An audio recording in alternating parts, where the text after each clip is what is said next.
Adrian N. Breitfelder, City Clerk, you are hereby directed to call a special session of the City Council to be held on Thursday, March 9th, 2023 at 6:30 p.m. in the historic Federal Building for the purpose of setting the public hearing on the fiscal year 2024 city budget and conducting public hearings on certain fiscal year 2024 department budgets. Thank you. Good evening and welcome to a special session of the Dubuque City Council for March 9th, 2023.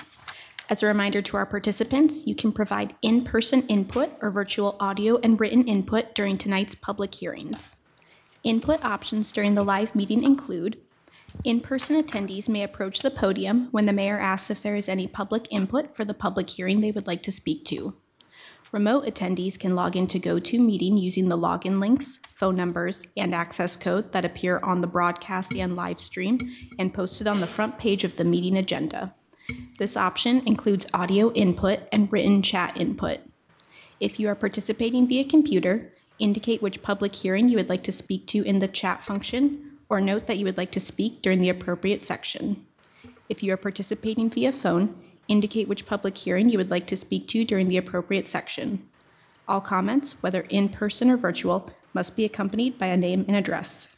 Additionally, written public input is accepted by contacting the City Council directly from the city's webpage at www.cityofdubuque.org/councilcontacts and through the City Clerk's office email at ctyclerk@cityofdubuque.org. This information will be reiterated during the meeting. Attendance for the session is as follows: Mayor Kavanaugh. Here. Council members Farber. Here. Jones. Here. Resnick. Here. Roussel. Sprank. Here. Wethel. Here. And City Manager Van Milligan. Here. Thank you. Our first item tonight, under items set for public hearing, we have set public hearing on fiscal year 2024 city budget for March 23rd, 2023. Mr. Mayor, Mr. Jones. move to receive and file and adopt the resolution. I'll second. All right. I see there are two resolutions there. Should we add an S to the resolution? Please add an S, All yes. right, do that. Resolutions plural then. So we have a motion by Jones, second by Roussel. Adrian, would you call the roll, please? Kavanaugh. Aye. Farber. Aye. Jones. Aye. Resnick. Aye. Roussel. Aye. Sprank. Aye. Wethel. Aye. Motion passes 7-0. We will move on to our fiscal year 2024 department budget public hearings. And Mayor Kavanaugh, I will turn it over to you. All right, thank you very much, Adrian. Well, welcome everyone. Thankfully tonight we have a night where the weather outside is what everybody in here is used to, so nobody's going to be staying away from this one. So thanks a lot for being here. We're glad to have you. Looking forward. It's our last budget hearing for this week, but we're really excited to hear from everybody here tonight. Our first up is emergency management. So we can go ahead and get moving on that one. Is Tom? Yeah, are you? Yeah. Perfect.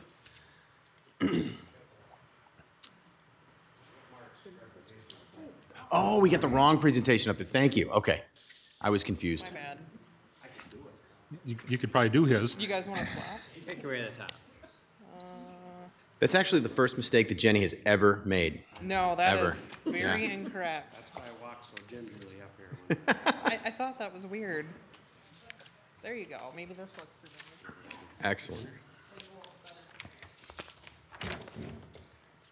Okay, thank you, Mayor, Council, for allowing me to be here tonight to present for the Dubuque County Emergency Management Commission on our fiscal year 24 budget.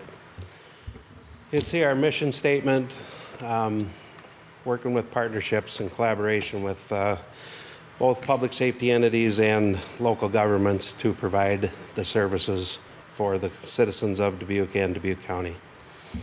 The Emergency Management Commission is set up in this Iowa Code, Chapter 29C, and it states that the commission is comprised of the mayor of each incorporated city.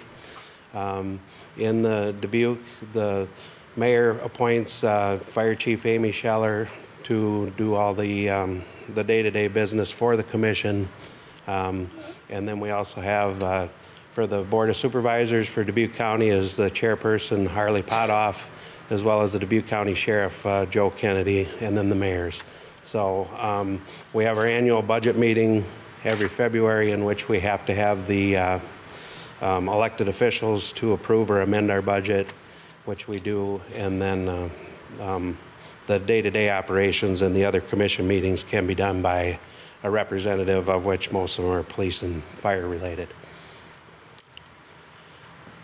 Create a creating an equitable community of choice. Again, resiliency, sustainability, equity, and compassion are really the core of emergency management and response and recovery from disasters. The planning and the partnerships and the people. I'm one person in the emergency management agency, so I rely on the expertise and the help from the public safety agencies who we're really blessed with around here, do an excellent job, as well as having good support from the local elected officials and management from city, county, and all the small communities that I work with. So we're really lucky to be where I'm at here with the folks in Dubuque County. Some of the highlights from last year, I continue to be a member of the incident management team for the COVID response. The school safety plans and on-site assessments.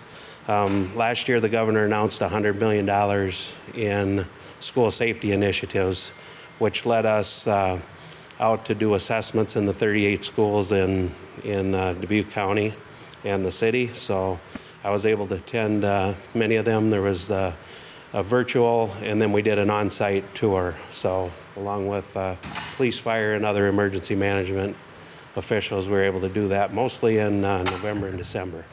Exercises conducted. We had our regional, our every 3-year exercise at the airport was done in April, as well as we've been working with the President's Cabinet at the University of Dubuque to do exercises with them. And we open that up to any other business or institution that would want some assistance with doing the any kind of disaster training or exercise.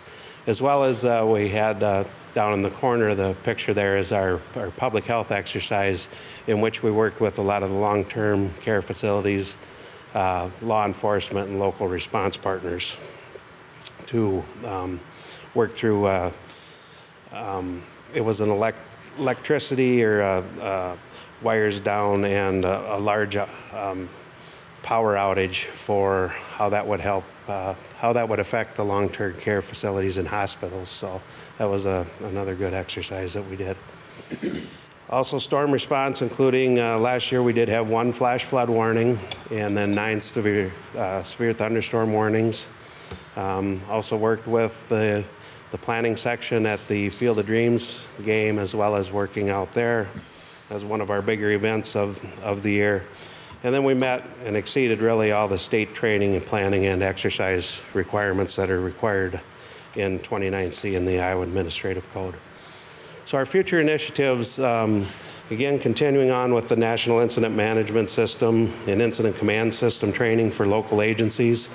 We do have 2 classes scheduled. One this summer is our Advanced Incident Command class, the ICS 300, for police, fire, and other response agencies, people that will be in charge of an incident. And then again in the fall, we'll have the ICS 400 class, which is a 2-day in-person class that we'll have out at the training center again, that builds upon the expertise of the first incident command system classes, as well as gains that certification for people that are going to be in charge of these incidents. We do have the annual updates to the required plans that happen every year. 20% of the multi-hazard plan is reviewed and submitted to the state for approval every year, as well as our Dubuque County multi-jurisdictional hazard mitigation plan.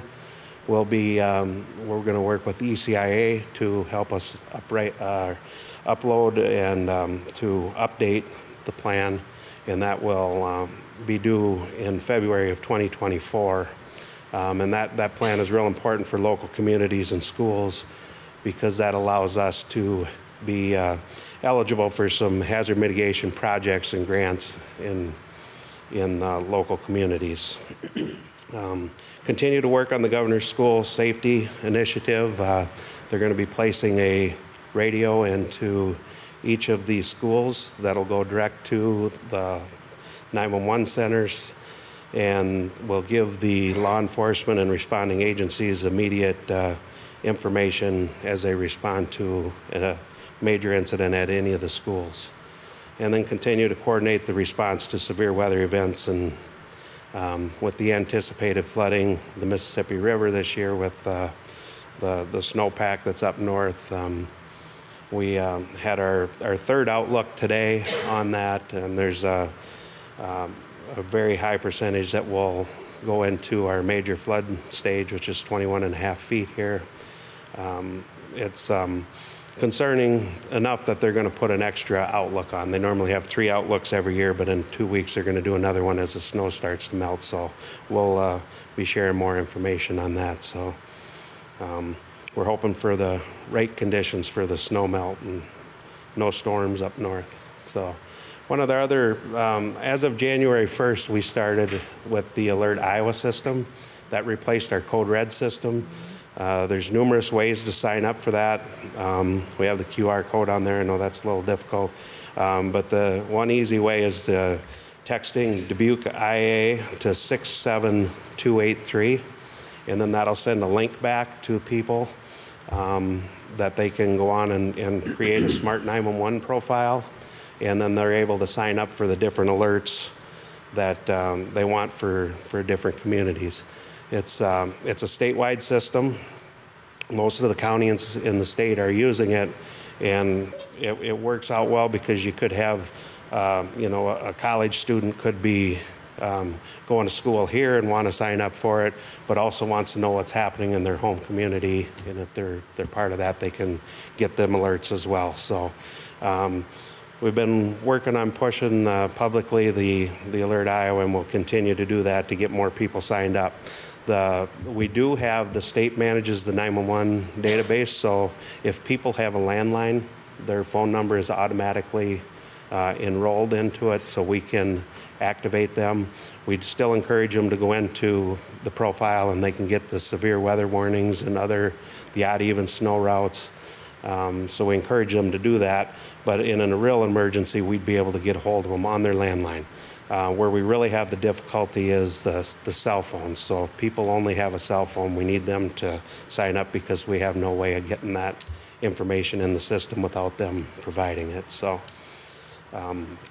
there's a lot more capabilities with it, and we're really excited, and so far it's been working well for us. And kudos to Randy Gale and his group for helping with a lot of the promotion of that.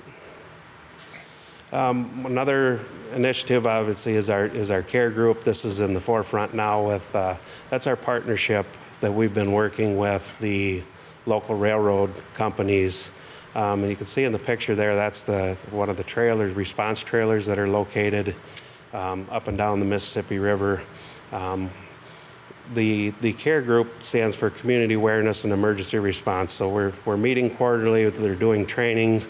The fire department, the hazmat team is very involved with this and kind of taking the lead on it. But we identify and recognize risks, do exercises, trainings it's mainly with the railroads along the Mississippi River. But if the fire department needed that response trailer for something on the highway just out in the county, they'd be able to use that. And then there's a mutual aid agreement where they can replace the equipment in it. So that's here, it's local, and it's able to be used. And there's multiple trailers with different care groups up and down the river. So that's a great relationship we have with the railroads, as well as some of the fixed-base facilities that are in Dubuque.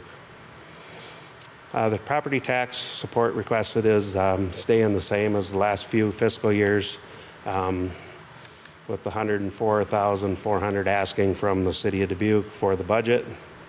You can see the graph there shows we're pretty much stable in what our local ask is from the city and the county for the last few years. And how that's broken out is we receive a federal FEMA Emergency Management Performance Grant that goes for salary and benefits and the operations of the local emergency management agency. And after that, then we look for the support of the city of Dubuque and Dubuque County. With the way it's set up in the state code, the fund at the courthouse, it doesn't revert back to the general funds. So if we have any excess grants that we received, expenses that we did not incur, we're able to carry that forward. So that's how we're really able to make not have to ask for any increase from the city or the county. Then we try to maintain that 20% expenses less the hazardous materials response. What that is if there's a call in the county, I will get the invoices and the expenses from all the response agencies, turn around and bill the responsible party, and then reimburse the hazmat for their time, the sheriff's office, the police department for their time, and any other public works or whatever it is. So in my budget, I have a line in and a line out of $200,000 that gives me the spending authority to be able to get that information, get the bills paid without having to call all the elected officials back for a special meeting to amend the budget. So that's kind of what that hazmat response is that's in my budget. Again, our disasters, since 1999, with the COVID disaster, we ended up with 9 disasters, and previous to that, in the 32 years, we've only had 8 disasters. So you can see with the floodings events that we had previous, mainly before a lot before the B branch hazard mitigation project. So that just shows what can happen when a lot of entities work together, and kudos to the city councils here, present and past, that supported that. And again, this just shows the numbers of public assistance dollars that come into the communities. And that's through our work with the local elected officials, the public safety response agencies, and making sure that we're meeting the requirements of the planning, training, and exercise for the community. Performance measures.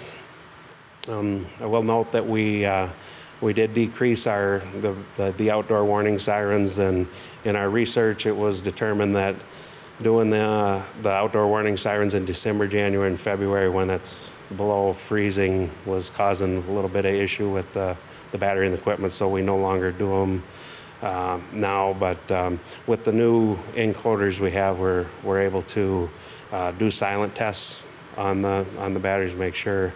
And then we just did our first test this week with the sirens, and both Mark and I were out on listening to them and doing some ones that we had some trouble spots, so they are working. And then again, we'll test them at the end of the month with Severe Weather Awareness Week and the statewide tornado drill. So, and that's what I have for you this evening. I'd be glad to answer any questions. All right. Well, thank you very much, Tom. Well, we are in a public hearing to discuss the Emergency Management Fiscal Year 24 budget. Do we have any public input this evening? Anybody brave the snow? Anybody yet? Anybody virtually? No virtual comment. Okay. And no input received. All right. Back to the table for any discussion then. Mr. Mayor. Mr. Jones. Just a quick comment on the hazmat reimbursement Tom was talking about. In Iowa and all the other states, the owner of the hazardous substance and the hazardous material spill is responsible for the mitigation costs. That's different than putting out a fire. It's different than investigating a crime and arresting the bad guys.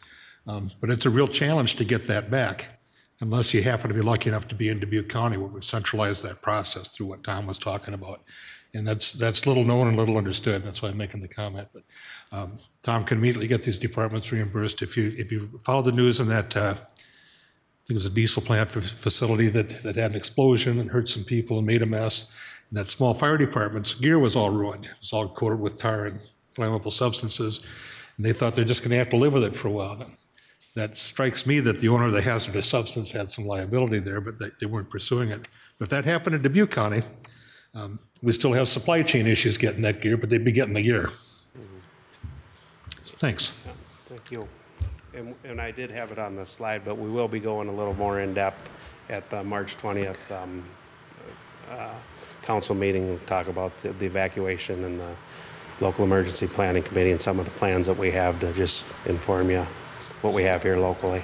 That's good to know. That's definitely on people's minds right now, so thank you very much. Yeah, Mr. Resnick. Hello. Yes. Could you tell me your emergency management fund balance, is that similar to the city's reserve account, so that you generally, I noticed that you have 20% required, and you're doing very well with that. Is that to help you with those emergencies that come up, and you can give and take from that? The ending fund balance that's at the courthouse is a little healthy right now because the way the COVID response and the public assistance that we received for some of the personal protective equipment and some of the things we did out at the EOC. So that money was reimbursed in this fiscal year, so that's why that's up a little higher than it normally would be. But we normally want to keep the 20 to 25%. But in the instance of COVID, when we were first procuring some of the masks and stuff, we were able to use that ending fund balance, and then once we got the federal disaster declaration, get that reimbursed. So. Okay, great. But I mean, you use it. You'd rather not use it, right? You'd rather keep it a nice steady, and it's just in case, because you don't do bonding, you don't borrow money. And I do have some capital projects in there, like our vehicle replacements, since I'm not part of the city CIPs or the county CIPs. So we use it for the vehicle replacement as well as computer equipment and other capital purchases. There's a designated line in that, so it's not all not all just undesignated funds. Okay, great. Thank you. Thank you, Mr. Mayor. Any others? No? Well, Tom, as always, thank you very much for being here. We sincerely appreciate all the work you do. You run such a professional ship in what you're doing, and it's noticeable. We see it on a regular basis, but especially in the last few years. So thank you very much for everything. I appreciate that, and it's a lot of kudos to the people you're going to hear from behind me, because I couldn't do it without them, that's for sure. Yeah, it's a lot of great partnerships all around for sure. Well, thank you. All right, well, with that then, we'll move on to our next budget hearing tonight. In emergency communications, for real this time. All right.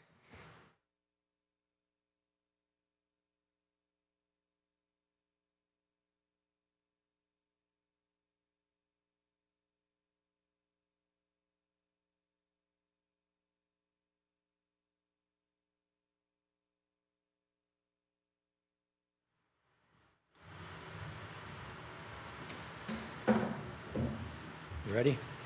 Ready, sorry, yes, I was Good evening, looking Mr. over Mayor here. Kavanaugh, members of the council. My name is Mark Murphy. I'm the manager of the 911 Center. As Tom was coming up here before, the comment was made, maybe we should all switch up. Doing presentations tonight might make it go faster. Might make it more fun, too. But we decided to stay the way we were. Typically, I'd introduce employees that were here, but due to the storm, they stayed home to stay away from it. Our mission statements stayed the same. We want to ensure the appropriate response is dispatched that meets or exceeds the expectations and the needs of the public. That's requesting the service through efficient and effective dispatching, the right people to the scene at the right time. We added some new faces since the last time I saw you. These are two dispatchers that joined. Michelle joined in, I think, August or September, and Andrea joined about 3 months ago, or 4 months ago. They're both full-time public safety dispatchers. Vanessa joined the same time Andrea did, as well as Latricia joined. She is the full-time records clerk that we put on this last year. She takes care of all data entry, all the warrants state entered in the state or national system, as well as domestic abuse orders, validating warrants. She takes care of a lot of the paperwork, not all of it, but she takes care of a lot of the paperwork, and she spends 40 hours a week doing that. And then Damian Brooks joined our team about 3 weeks ago as a full-time dispatcher. The leadership has pretty much stayed the same. Myself as the manager, we have 3 lead dispatchers, Marty Benda, Jessica George Wethwich, Jason Cox, and we do have an open lead. We had one of our leads move on to another job this last year. We have not had the opportunity to fill a position, but we're hoping to fill that within the next couple months. These are the staff members that are currently working in the communications center. On the left-hand side are all your full-time employees. They range from 20 years, 8 months, to down to Damien, who's just under a month. And then on the right side, it's under part-time, but currently we don't have any real part-time. These are PRNs. All these employees have another job, so they stayed with us, and they're willing to work 20 hours a month to help us out, whereas part-timers, they could get 20, 25 hours a week. These people come in and help us out 20. Some of them do more than that, but some of them just to help fill the shifts that we have where they have the voids. we do have some open, so we're trying to fill those part-time positions that we have open, as well as we have a couple open full-time positions that we're currently recruiting. We've been testing for months. We had some interviews earlier this week, hoping to get some of these positions filled within the next couple months. We continue to take applications. I got a list a couple days ago, and I've invited 8 more in to take the test and waiting for responses from them. So we're trying to get the positions filled as fast as we can. Creating an equitable community of choice through resilience, sustainability, equity, and compassion. We do this every day. My staff strives to be resilient throughout all the issues that they deal with day to day, where they bounce from one call to the next and deal with the public in a professional way every time. Sustainable, we continue our education as much as we can. The employees are doing a lot more self-training to make sure they're keeping up to date and keeping things going in the right direction. Equity, we strive to provide the best and most equitable outcomes for all callers, and we try to show compassion with everything we do, with all coworkers as well as with everybody that calls in. Some of our highlights for the last year, we continue to use Smart 911 to text message all wireless 911 calls. We're finding this has been a big help for us. People may call in, hang up, we call them back, they don't answer, we send them a message, I'm getting beat up. So we can use that platform to start asking questions. They just think they're texting somebody, the other person that's with them. We get the information and get the help they need to them as fast as we can. It's been very beneficial since we started using it, and we continue to do it every day. We replaced our phone system last year. We went with this Iowa Shared Services System, which is what the state basically provides to most 911 centers, and most 911 centers in Dubuque, or in the state of Iowa, have gone to the shared services. It's a Zetron platform, so if I were to go to Cedar Rapids and sit down in front of the phone, it's the same phone, same system that I'm using here that they're using in Davenport, they're using in Waterloo. So it's a shared service that helped bring down the cost. They keep most of the equipment is provided by the state. We just keep our own local stuff here, and then we've interfaced some of our admin lines to that. We've switched over all computers, or mobile computers, phones that are in public safety to Iowa FirstNet. It's a better platform than using Verizon. It's a secure, designated for public safety use. It's higher priority than what the other cellular vendors can provide.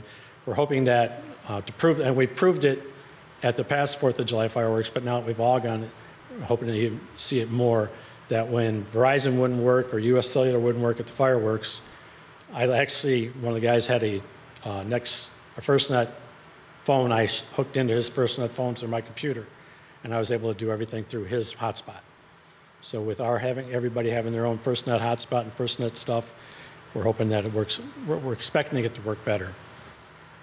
We partnered up with Apple with their product they call SOS. It's only available on iPhone 14s. And what this does is if a carrier of a phone's in some place that does not have cellular service, can't find a tower, it uses satellites. And it provides us with the information. Its call go through and gives us the a location using satellite technology. We're one of the first in the state to do this. We were one of the test areas that they asked us to try it, and it didn't cost us anything, so we tried it. We started getting alarms from AT&T through text messaging instead of the security companies calling us in, asking the questions and typing up the answers. They send us a text message with all the answers. Bring that over into the call, get the call out faster. And right now it's only available through AT&T, or ADT, excuse me, ADT. Rapid SOS is something that we've used as well as a free service that's provided by the state. It allows us to follow callers. So if somebody calls in on a 911 call and they're moving, using the Rapid SOS map, we can see where they're moving, as long as we stay connected to them, which is great. Before we'd have to hit rebid on our system and see it move. With the Rapid SOS, we can see them moving. And then also through this Rapid SOS, they provide a service called What 3 Words. And believe it or not, every 10 square feet in the entire world is plotted out with 3 words. So if you call 911 and Rapid SOS pops up, which it should, it'll have 3 words of where you're standing. And if we have somebody that's lost in the woods, we can take those 3 words send them to the responder. They go into the What 3 Words app, punch those 3 words in, and they can help that'll help direct them to the person in the call. If you move, the 3 words change, and it's kind of a cool app, and it's free service called What 3 Words. We started using that earlier, late part of last year. One of the new things we also did this last year is a new schedule for the staff. We went with a 12-hour schedule. They work 7 days every 2 weeks, and they get every other weekend off. This has really helped the morale in the department. Plus, it gives some of the junior people more weekend time, at least some weekend time off, whereas before they'd have to work Saturday or Sunday or Friday, Saturday. And it just really helped the morale a lot. And then the last thing I put on there is panic button training with staff. We continue to do that training with staff members as they come on, or as we do drills at different buildings. We're trying to get all the buildings throughout the year to do at least a panic button, make sure it's working, and that all the members know how it works. Future initiatives, again, we want to try to cover the comm center with 4 people around the clock. We find out with the staffing shortages we've had, dropping down has been causing a lot more stress on the staff if we can keep a consistent number of people in there, because you never know that weather could hit at 3 o'clock in the morning, and that they're inundated with phone calls, and we're trying to get 4 around the clock. One of the initiatives I forgot to put on, and Tom reminded me, is we're working with the schools and Tom, the fire department, and police department to get the radios in all the schools to connect directly to us. And they've installed it on our consoles last week. Next week, they're going to start installing them into the schools, so we'll start testing that starting next week. The requested property tax for the 911 center is $1.371 million. Net property tax, which costs the average homeowner about just under $20. The county does share responsibility in the 911 center. They pay a third of the cost, which is about $671,000. This graph just shows our 911 surcharge funding. This is the funding for all the equipment. All the chairs, all the radios, phones, everything in the comm center is paid for out of 911 surcharge funding or by Dubuque County. This is the funds we get from the surcharge for on cell phones and landlines. Landlines come direct to Dubuque County. Cell phone, that money all goes to the state, and they give it back to us using a formula including square mileage of the county, number of 911 calls. They have a formula, and they send it back quarterly to us. As you can see, it's kind of starting to take a plateau. It's not really increasing anymore. It did drop a little bit from last year. This is the total total phone calls that we handled last year, and I want to apologize. I'm not sure this is right. We changed phones in September. As you can see, July and August, we're showing a large volume of calls. Since we went on the new system, it dropped drastically. There is a problem with their reporting, because I did some other things, and I did a monthly dispatcher calls, how many dispatcher calls each dispatcher handled. And one of my higher performing dispatchers only showed 300 for the month. Well, I was in there one day and I looked at his call count, and he had 103 for one day. So there's some, with it being a new system, they have some problems with the software, but these are the numbers I can provide at this time, so I want to make sure they're in the slide. I've been working with the company to try to get it fixed so we get a better accurate count for next year. These are the calls for service for the last 3 years. As you can see, the total has not changed much. It went down a little bit. All the departments except for the police department actually went up. The police department, I think, has gone down because of their staffing level. The officers that are working are involved in calls longer. They're not able to self-initiate. They're not out doing their own business checks, things like that. Whereas the sheriffs and everybody else has been picking up and there's just other issues that they just don't have the time to do a lot of stuff with their training and stuff too. I show this slide every year. This is how long it takes us to answer 911 calls. The national average for 911 centers is 90% of the time you answer your 911 calls in under 10 seconds. We're just under 95. It dropped a little bit, and this is due to my staffing levels, and we're, like I said, working on that. But we're still at just under 95%. And this is all calls that we have, the 150 calls I talked about with the slide earlier. We're just a little bit better at that, almost 96% in answering all calls that ring into the 911 center in under 10 seconds. This slide shows the last 3 years of calls for service by hour of day. As you can see, the 2 o'clock and the 3 o'clock hours are our busiest hours, and that's when we try to have the most staff available. It takes an uptick starting at 6 o'clock in the morning, starts going up, it comes back down around 5 o'clock, starts going back up, and then drastically drops until about 4 o'clock. And as you can see, nothing's changed. The curve has stayed pretty much the same. Recommended improvement requests, we have one, adding an additional full-timer. This is going to put us at 4 around the clock. The total cost is $83,739. We're taking some of the part-time hours away, so that cost savings of $29,011. We get the money from the county for their third is $18,243. So the net property cost for this position is about $36,485. Some of my performance measures. This has taken a hit due to COVID. 2 years ago, last year didn't have any to show. This year we had one. We're right at the tail end of COVID. Schools did not want us to come in. We did have one school contact us, said, yeah, we want you, come on out. I went out to Farley and did a presentation and had 2 classes, 38 kids. We're going to start this, send invites out next week and try to get this going again for all the schools. We think it's a good program. The schools think it's a good program, and we get a lot of great feedback from the students and from the kids. Training hours, as you can see, we took a really big jump this year. This is partially due to city providing more training for employees, as well as priority dispatch is what we use to contract for dispatching questions for police, fire, and medical. They provide online training for each element. So each element you have to have 24 or 36 hours. You go online and you can sit through an hour class and take a test and you get credit for it. Dispatchers are doing a lot more of that online stuff because they really enjoy it and they have to provide some really good topics and really good training. So they're doing a lot more of the online training. And again, these hours do not include the 40-hour course that the new people have to take, all the training hours they do sitting next to a dispatcher and then taking the 3 24-hour classes through the academy.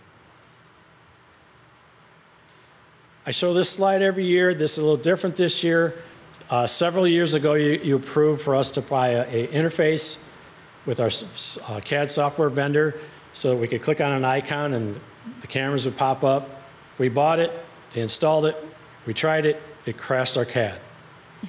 They worked on it for 3 years, it crashed our CAD. They're not working on it anymore. They've refunded our money. But what we have done is we've gotten the camera software on each desktop.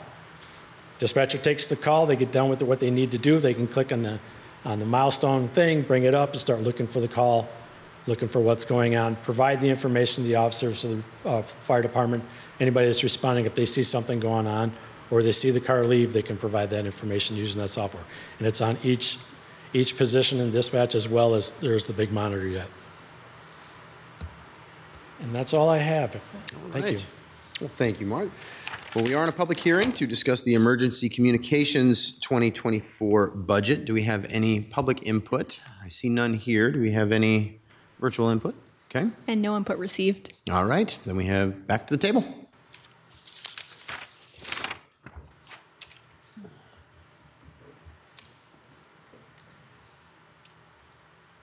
I always like to savor the moments where we're totally silent for a second because it's not very, no, I'm just kidding. Go ahead, Ms. Webb. I really appreciate that you put in for more dispatchers, and I'm glad to see that instead of another part-time, we're doing a full-time.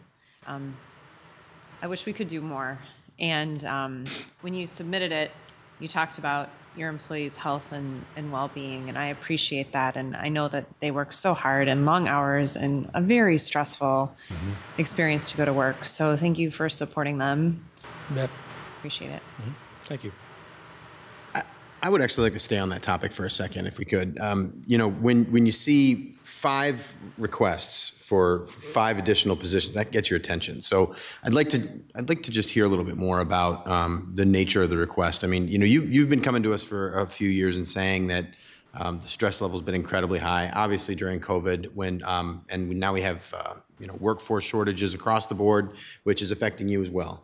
So the hours that the folks are working there are increasing, and it's falling on a smaller group of people that have to deal with a lot more hours, a lot more calls. Can you talk a little bit more about your thoughts on asking for 5 new positions? Because I think that's What the intent was there was we have a hard time filling vacation time. We're denying a lot of vacation time because we don't have the staff to fill it. That's affecting morale too, and trying to get enough people that if I take off today, there's still enough to handle without having to backfill. And we're not able to keep part-timers. Yes, the PRN are staying around to help out, but the part-timers, we get them trained and typically they leave. And the request was to try to build up so we would not have to actually backfill. We could give a person a day off or one each shift off if we need to help with that morale issue and help actually handle the call volume too, because in the summer, big thing happens, 4 is not enough, 5 is not enough. Weather comes through, we can have every position full and the phones are ringing like crazy. So just to try to get enough people there to help cover all that stuff. Okay. So looking ahead, I mean, you've got 1 extra coming. If this is approved for this budget, you've got 1 more staff member coming. Realistically speaking, I mean, is the number 5? I mean, I'm guessing that you put that together and said the number is we need 5 more people to really make this work. Well, looking at other agencies, we're pretty small, and that's the number we kind of came up with. We're going to reassess with 4 and see how it's working and see what we can do with getting, the biggest issue has been getting the time off for the staff because they're not, we can only give so much off because we only have so many people that can cover the shifts. And I've been working to try to fix that issue, to give people the time off they need and deserve. Okay. And you're going to have to forgive my ignorance on this question. I feel like I should know this answer already, but I want to make sure I'm clear on it. The way that this works with the partnership with the county is that we, as a city, are conducting all the staffing, correct? So all the staff requests come through us. And did you say equipment costs go through the county, or can you describe that split a little bit more for us? Daily operations and all the staffing the city does that. All the equipment that can be purchased by the 911 Service Board is purchased through those 911 surcharge funds. The radio system that we went to the county, and the county picked up the cost on that because it was such a large system, a large cost, and it provided for the entire county.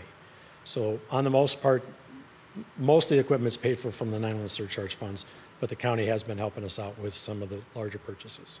Gotcha. Because that way it's distributed fairly to everybody, all the tax base, that the county puts the tax on everybody the same for the equipment. Okay. But when we talk about increasing staffing for your department, it really does fall on us as a city to do that. There aren't other funding streams that we'd be able to explore to do that. It's pretty cut and dry, right? I mean, set up through the state, and there's not a federal funding stream we can chase to do this. Okay. Not that I've ever seen. Okay. Mr. Mayor? Yeah, go ahead, Mike. Just a point of clarification. So the annual operating budget of, let's see, what is the exact number here? It's about $1.5 million, I think, if I'm not finding the number. It's not jumping off the page at me. But, oh, that's because I'm on the wrong. That's because I'm still in emergency management. Sorry about that. Common problem.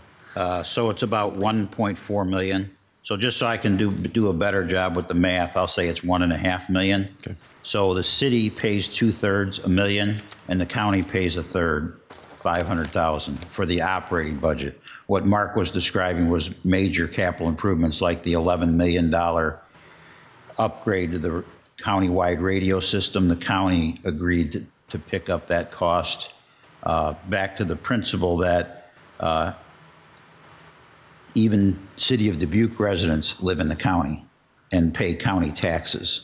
So it seemed like the fairest way to distribute the cost across everybody who lived in the county by having the county do it, and they agreed, and they did it. So anyway, the operating budget is split 2/3, 1/3, and we've been in discussions for years with the county about adjusting that, because back to this idea that since the City of Dubuque residents are also in the county, they pay both the city tax, so for the $1 million share, and the county tax for the $500,000 share.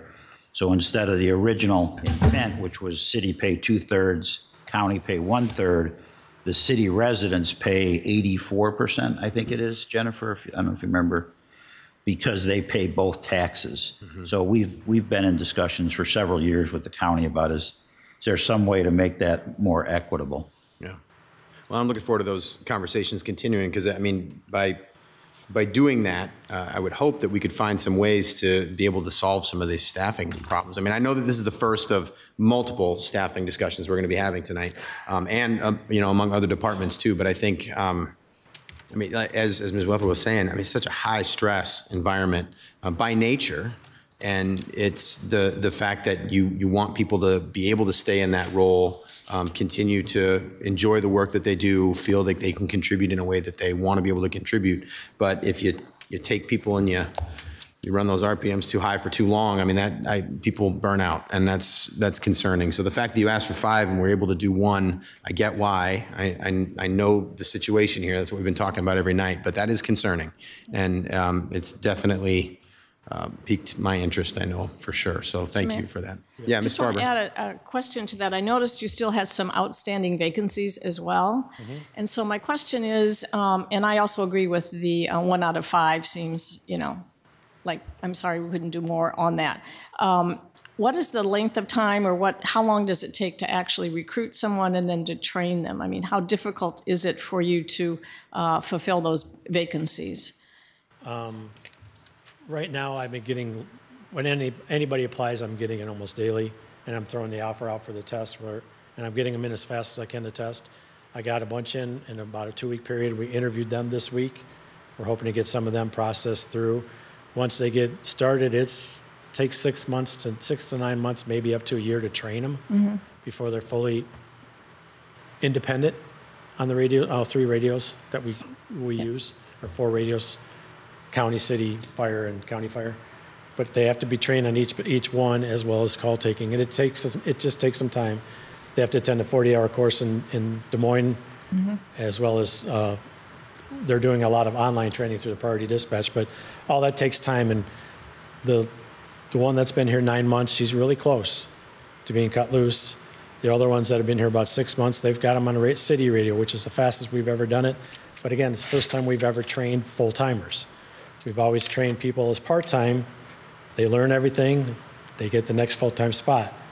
We're doing things different because we're doing full-time. They're getting 40 hours a week training, which is speeding up our time. So your funnel of candidates then seems to be improving because it is a full-time position. Yes, it is. And I think within probably the last probably 3 months, I've noticed a steady incline of people applying. I went for a long time, there wasn't anybody applying. We went through the list, got what we could, but now that I'm seeing almost daily somebody putting an application in, I get it, I send them an email, hey, contact me, let's get you in the test. Okay, well, that's good to know as we do our planning then too, because it seems like if you have the opportunity to reach out and receive some wonderful candidates, that might help in our discussion as well. Since last Friday, I've got 8 applicants that have applied, and I sent them all an email, and 2 of them contacted me already, so. And I sent a follow-up email because I'm trying to give them every opportunity to come in and start the process with us.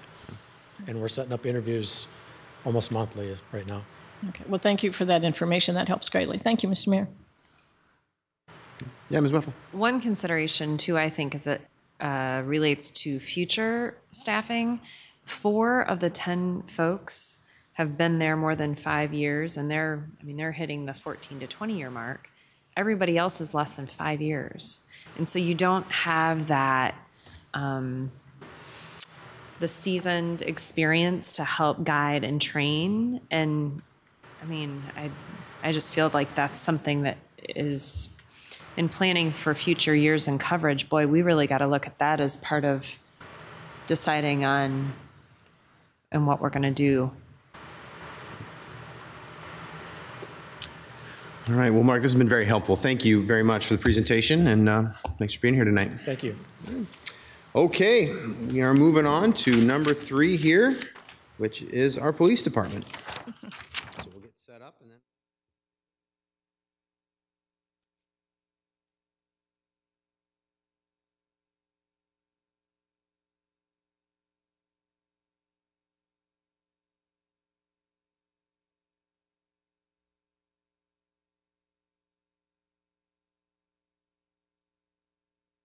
You can move that up if you want. If it's easier for you.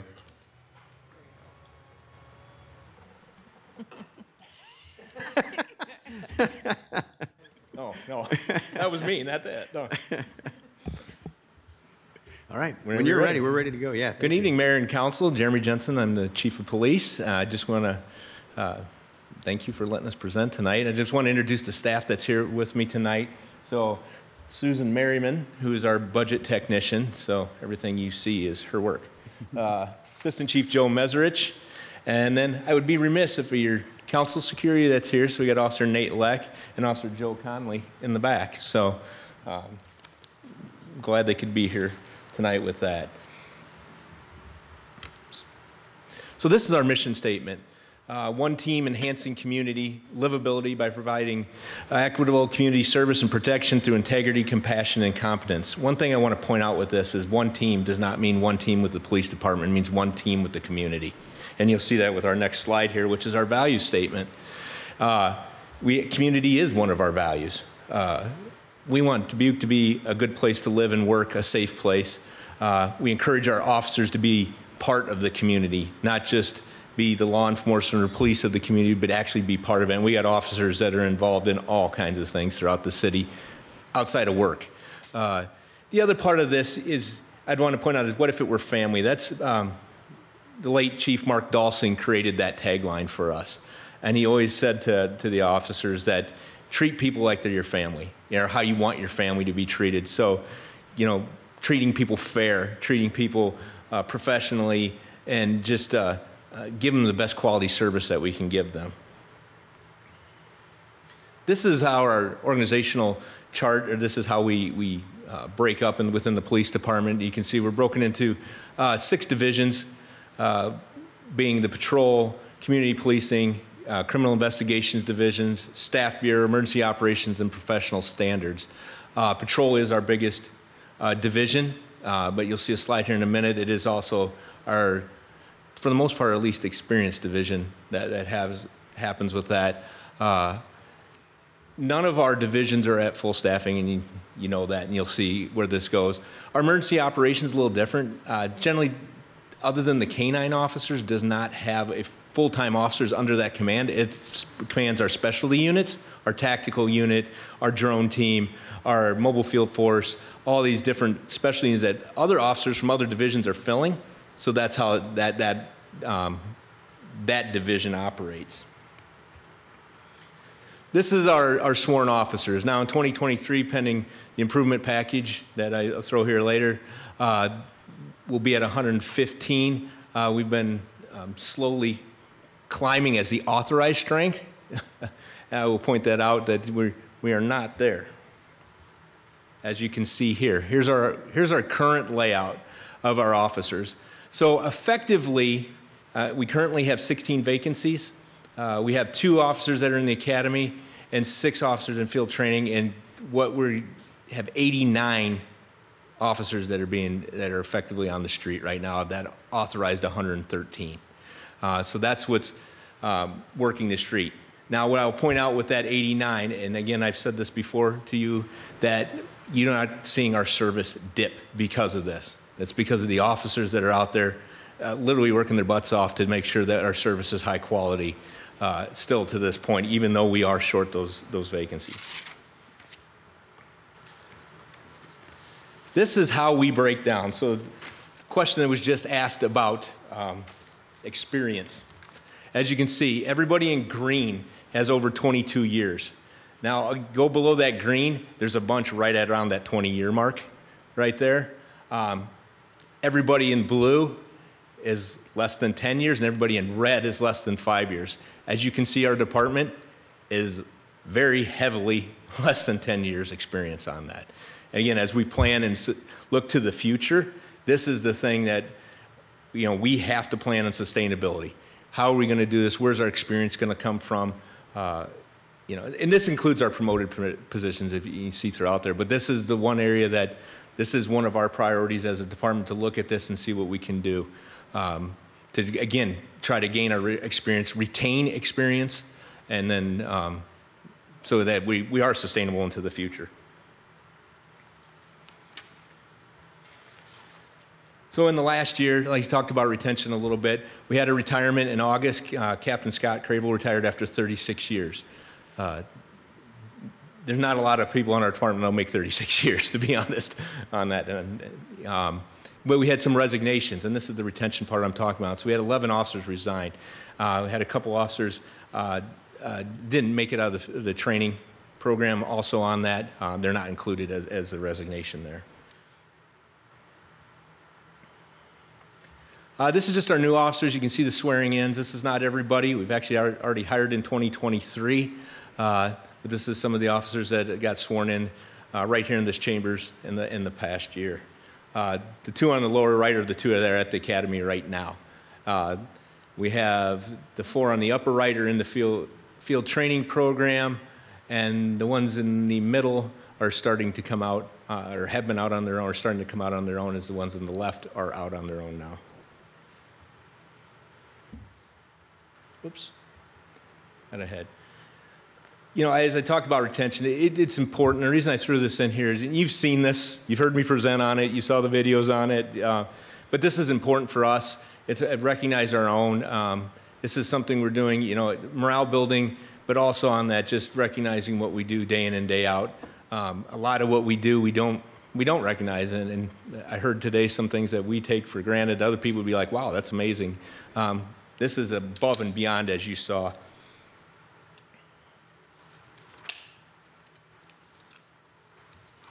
Here's our recruitment efforts.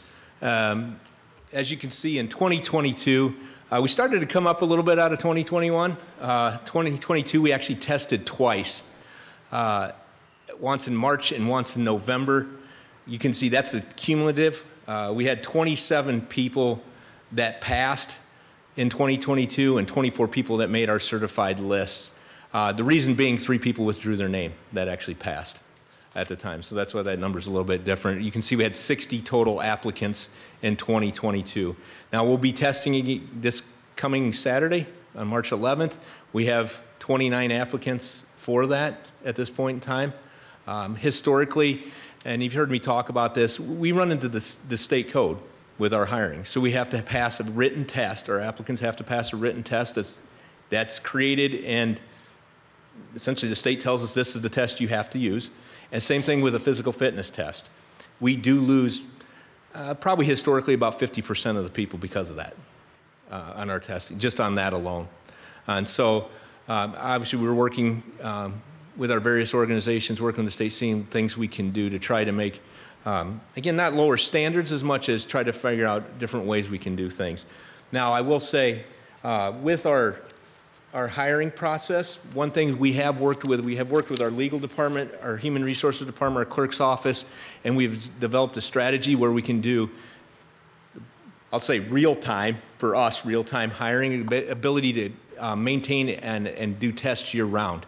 So when our active list, as long as we stay below the list of 40 people, which is required by state law, or the civil service law, we can actually add people to that list up to 40. So if we get candidates that come in July, after this test, we have an ability to test them and get them on a list within a month and then start working that process. So we're really trying to do things where we don't have to put, well, what we're doing, quite frankly, if we tell somebody we're not testing again until next March and they come in July, they ain't gonna stay around. We're gonna lose them. And so we wanna be able to hire candidates as fast as we can within the rules that we have to play in.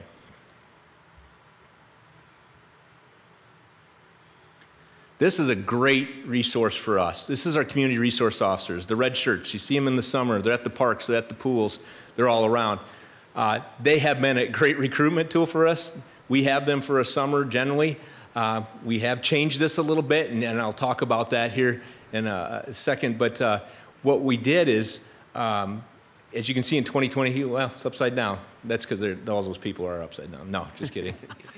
We actually expanded to 8 of them. So these are paid interns. It's a very popular program. We actually get more applicants for that generally than we do for police officer.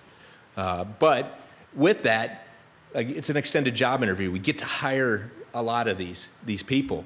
So what we've done in 2022 is we started actually formalizing training with them, doing a lot more training.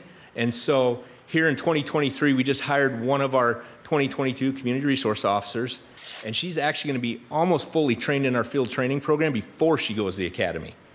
Again, because she brought some things to the table with some experience, just being right along, because that's part of what they do. Part of having officers actually let them do things. So that, she came to us knowing how to do reports, know how to talk on the radio, a lot of that stuff. So that's the things that we're exploring with them.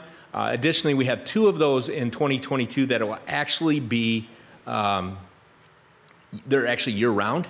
They are underclassmen. Generally, this is a junior, senior year kind of thing we do. These 2 were freshmen when we brought them on, or at the end of their freshman year. And our goal with that is we're going to keep them on longer, train them more. And again, if we hire them down the road, they'll just be ready to go. That's kind of the thing that, and they're wonderful, they're eager, and our goal this summer is they're going to train the next incoming community resource officers and be part of that too. So we see this as a very sustainable model for us. We wouldn't be, we talk about staffing shortages, but our volunteers, particularly our Dubuque Auxiliary Police, have been around as long as I've been here. They're wonderful. They do a lot of things that take a lot of time for us, or that we just don't have the capability to extend people to. One of that traffic control. We have a major closure, wires down that. They'll come and sit and block the traffic for us. They do a lot of the special events around town. You see them with the parades. You'll see them at some of like Music on the March. I know that's a big one that they do. So they're doing a lot of these events where they're doing essentially traffic, a little bit of security, that kind of stuff. Just wonderful. And they're not paid a dime to do this. They're all doing this volunteer, and some of them have been around a long time as part of this team. On the right is our chaplain program, and I'll talk a little bit later about our wellness and what we do. This is just a component to it. Again, three gentlemen that do not get paid a dime. They just come in, they hang out, they're just part of it. They're just there with the officers, another component to wellness, and they just bring, they're just good people, and they just bring a lot of that to the officers, and the officers trust them, and again, we use them quite a bit, and we use them with community members too. So if we have traumatic experiences or traumatic events with citizens, particularly around deaths and things like that, we'll actually have the chaplains come in and help people navigate that. So they're wonderful. Mark Murphy talked about this, our calls for service. We're down slightly. We're a little over 52,000 for the fiscal year. As you can see, we contribute that to, again, we're short on staff. We've been in training a lot, so that just takes more time. We've had a lot of training going on this year. Our field training officers, at one point we had 10 people in the field training program at the same time, so they're doing a lot with that. This is our Part 1 crimes, and we report this off of NIBRS. So that's the National Incident Based Reporting System. You'll also see some numbers that will come out here that the Community Foundation did, which is the Uniform Crime Report. The reporting is just a little bit different. What NIBRS does is the reporting is the clearance rates. NIBRS includes suspended cases. And what suspended cases are cases that we've run cases all the way through, and we don't have any further leads. It doesn't mean they're not a viable case. It just means we can't solve it at this point in time, but it's put in a suspended status. Can be reopened anytime. Also ones where victims are like, I don't want anything done. I may down the road, I don't know, I got to think about it, that's suspended, things like that. So you'll see this as a little higher clearance rate, but what I'll point out with that is that our clearance rate is still high, and it's consistently high across both platforms on that. And you know, the reason for that is being, and I tout this, and because you look at the national average, which is 45 for crimes against persons, and crimes against property is 17. These are 2019. Federal government's way behind on reporting on this. But you look in, you know, 2 reasons. First reason, we just got exceptional police officers that do great work. You know, second being that we're able to clear crimes, again, because of our camera system, that does help us clear crimes. We're more accurate, we're more precise, and we're quicker, you know, with a lot of things. So things don't sit in those open statuses for very long.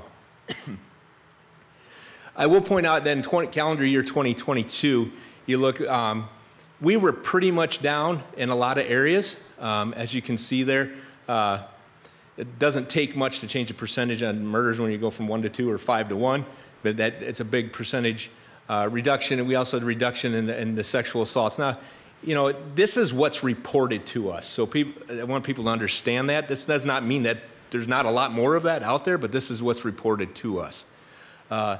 As you can see, the area that's up is aggravated assault. That pretty much is nationwide, that violent assaults against persons are up on that. A lot of places the homicides are up, and I'll show you a slide of that in a second. But you can see we also went up on burglary to motor vehicle a little bit, and then theft of, then all around theft went up a little bit. Shots fired. You can see in Dubuque, we see some trends here. We've seen this lowering of the trends. Quite honestly, our intelligence network tells us, people say you come to Dubuque, you do shots fired, you're going to get caught, you're going to go to jail, and you're most likely going to go to federal jail. That's what's going to happen. And quite frankly, that is well known.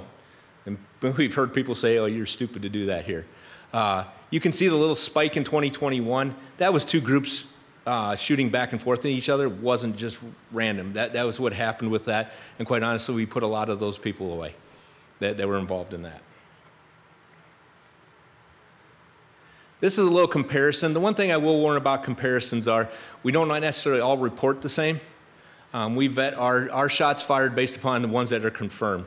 You know, we're not, well, July 3rd, we'll get a lot of fireworks calls. Some people will call that in as shots fired. If we can vet it based on evidence, witness, that kind of thing. That's a confirmed shots fired. Not all cities do this. But as you can see, what I will point out, this is calendar year 2022. The homicides are right on, as you can see that. A lot of places went up. Des Moines went up quite significantly in 2022. But you can see, you know, like Peoria, who's reporting the 88 are people actually injured by gunfire with 24 homicides. Rockford actually went down from last year on that. Sioux City did not report shots fired, but then again, number of people injured by that. And then Waterloo, they report, that's just how their calls come in. Shots fired, that's how they're reporting on that.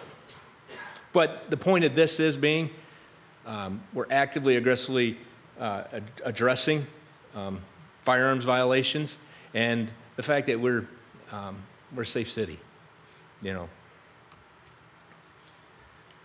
So you look at, you know, this is our creating an equitable community of choice and the high performance organization community that is data driven and outcome focused based on these 4 pillars, being the resiliency, sustainability, equity, and compassion. And I'm going to go through that with my next slides here.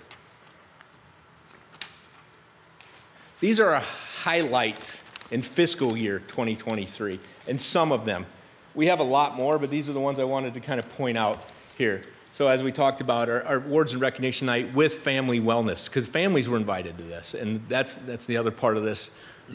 We live a lot of stress, they live a lot of stress because we live a lot of stress, and so we want families to be a part of that. You know, this year we included employee parking. We created a whole new employee appraisal system to give good real-time feedback to the officers, but also working on succession planning, career goals, that kind of thing. And so it took a long time to get a very robust system that's very usable for us to be as objective as possible and take some of the subjectivity out of it. Obviously, we implemented our tasers this year. We got that all implemented by the fall. Our body-worn camera upgrade was completed at the end of the year, or end of 2022. We're still waiting on the parts for our car cameras for that, so hopefully they show up here at some point and we'll have a total integrated car camera, body camera system. Our peer support, we talk about wellness. Our peer support is very important to us. Our peer support officers, we did an expansion of the officers involved in that, and we did more training. What is really nice about this, I don't know what they do. They don't report to me. They have confidentiality. But I do know they did a 208 supports in 2022 to our officers. This is internal. So they're having that reach out. Again, they're doing it on their own. They'll reach out. They reach out to people in the academy even and say, how you doing? If we have a major incident, I don't have to ask them to do anything. They've already reached out to the officers involved in it. Or something they pick up. Again, they're all cops doing this. They know that this might be stressful for somebody, or they know their coworkers. They'll reach out for them also.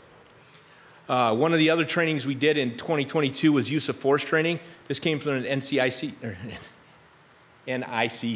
I'll talk about NCIC in a minute, NICC grant that allowed us, a community grant that allowed us to bring in some training. They paid for it, customized training, brought in, this is to bring all our force options, so tasers, firearms, batons, pepper spray, defensive tactics, all together under one umbrella, not silo it out, and start to really integrate that. Well, de-escalation goes into that, and that's the next training that we had with that too. So all of this goes together. We're reviewing and modernizing our field training program. I talked a little bit about how we already changed a little bit, how we did that with one of our CROs. We're doing that with when we hire people. We've also hired some people where we started them a little bit earlier, gave them some more training. Again, gives them a little context going to the academies, but it also gets them starting to think like this, and we're seeing some benefits of that.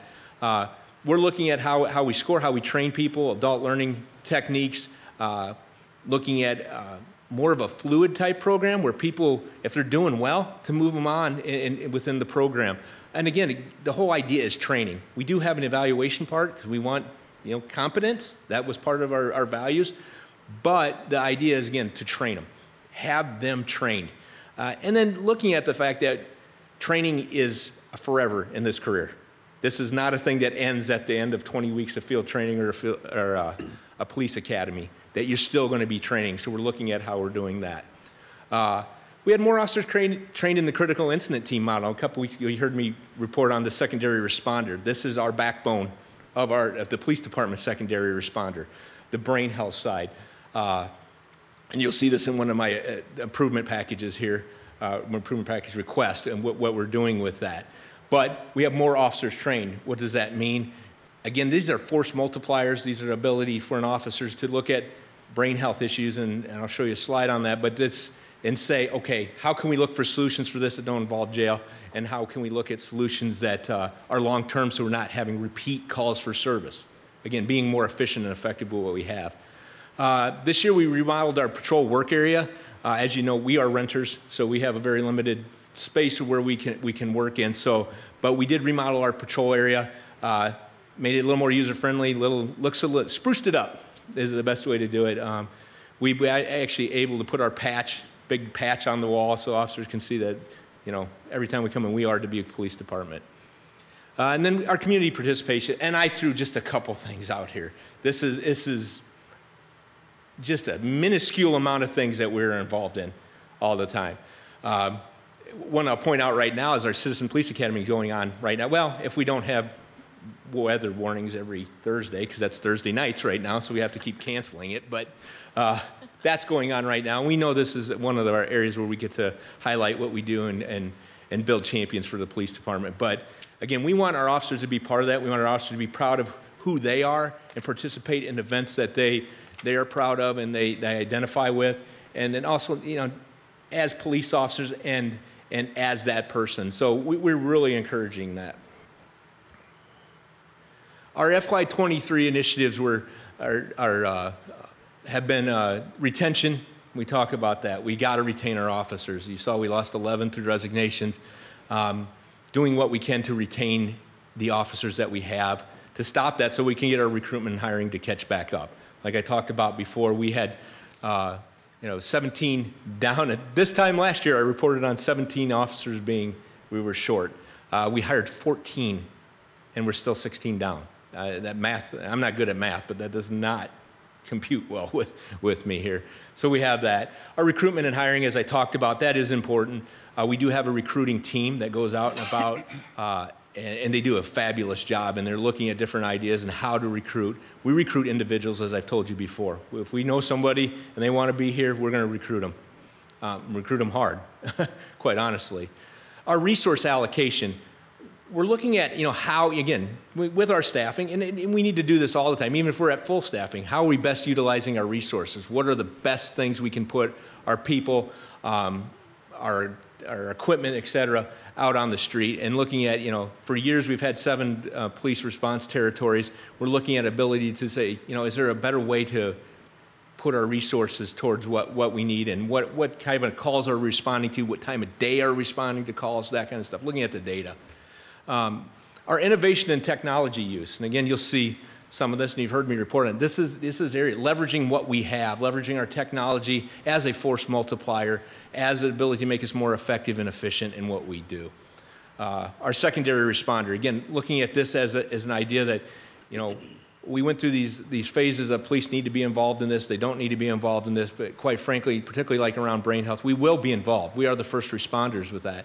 But there's other issues that we're seeing, you know, homelessness, just people not getting connected to services. So again, we get involved in that, and if we can effectively and efficiently help people with that, we're not going to see the repeat calls. We're not going to see the repeat returns to help the person. And so we're hoping that we can see some dividends on that. Again, that's kind of a resource allocation thing too. And then I could talk about our field training program, really making that robust and making that where we have the best trained officers, but also doing that just outside the box, so to speak.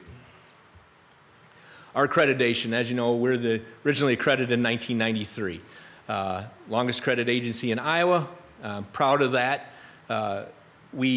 Every year now, the way that accreditation works is they do a virtual on-site. They pick a number of standards. In 2022, they did 103 of our standards. We have a total of 484 that they look at. They looked at 103. We, again, passed those.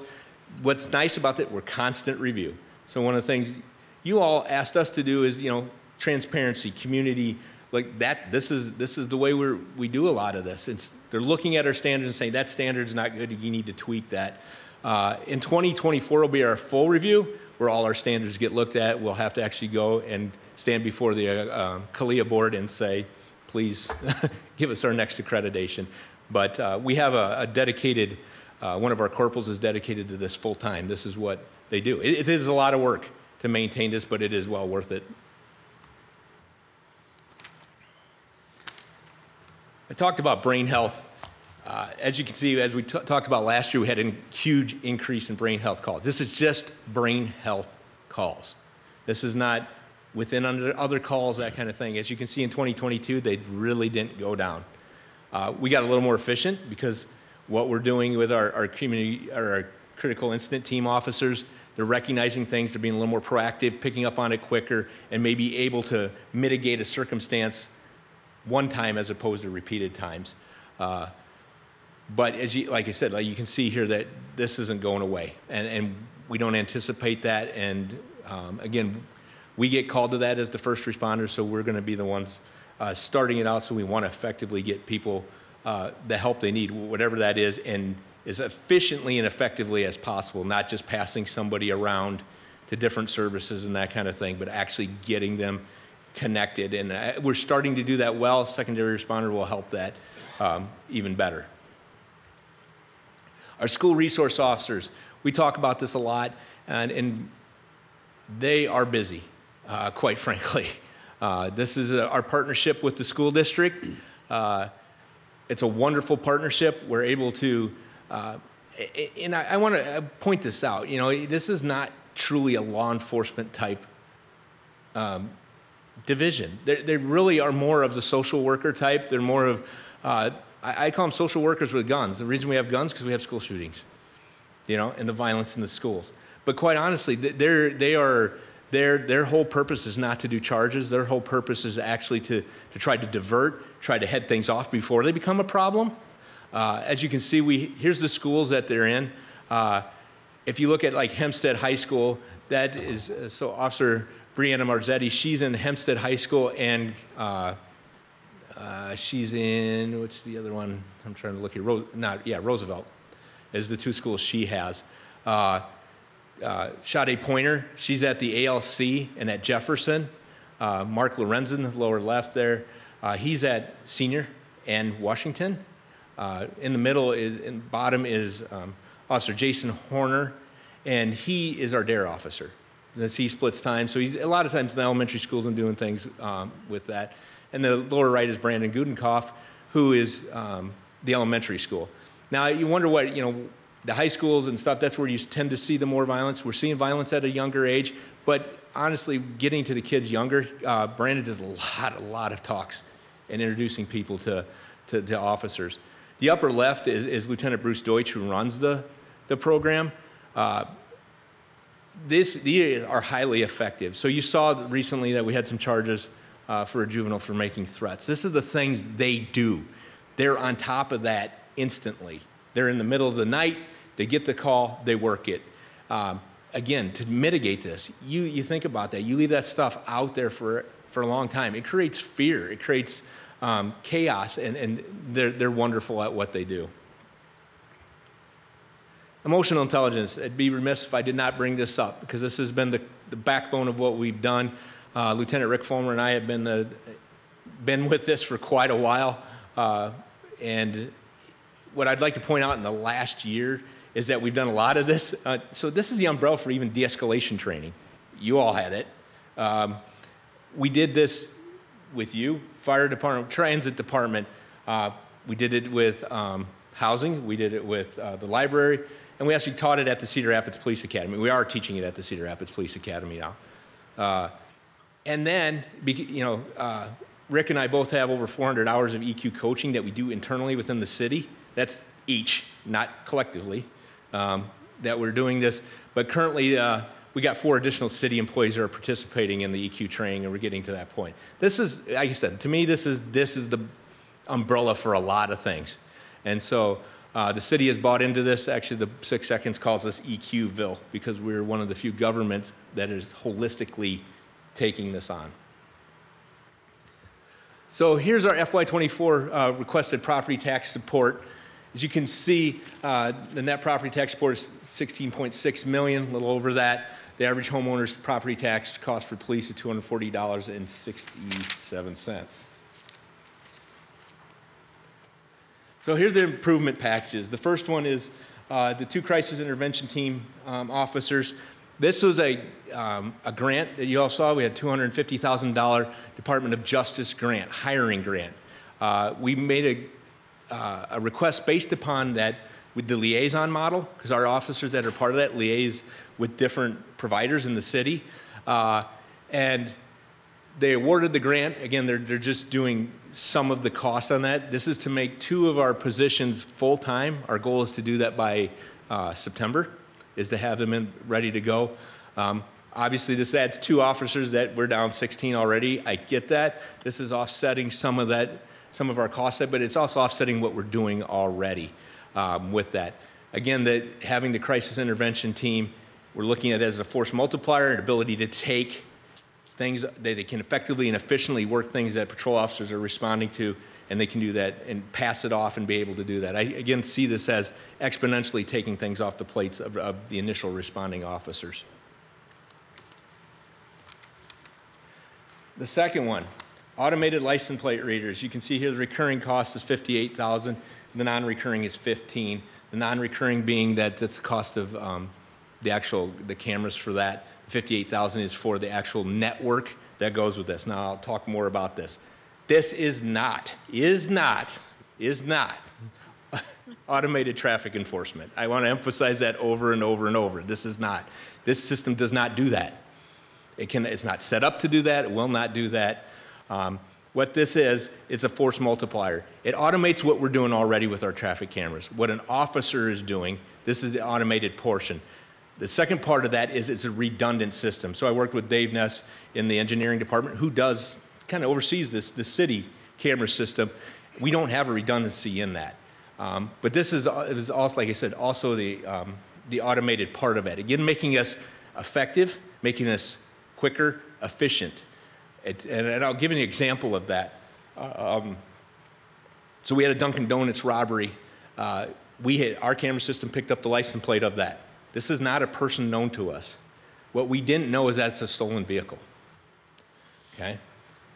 Left town. We followed it, leaving town. Notified the area alerts or notified the area agencies this vehicle. We saw it leave south of town. What we didn't know, because now the officer went back to investigating the robbery, that car came back into town. And ironically filled up with gas, then left town again. If we had that in a system that's automated, the officers would have gotten an alert. This is back in town. What we would have known if that stolen vehicle is in a place that has this system, because it gets entered into NCIC, National Crime Index. which is how officers run the plates, and they get notified of a stolen. If it would have got entered into that and would have hit on a camera in another jurisdiction, it would have told us that it hit there. So these are things that are, and I'll talk about the network here a little bit more.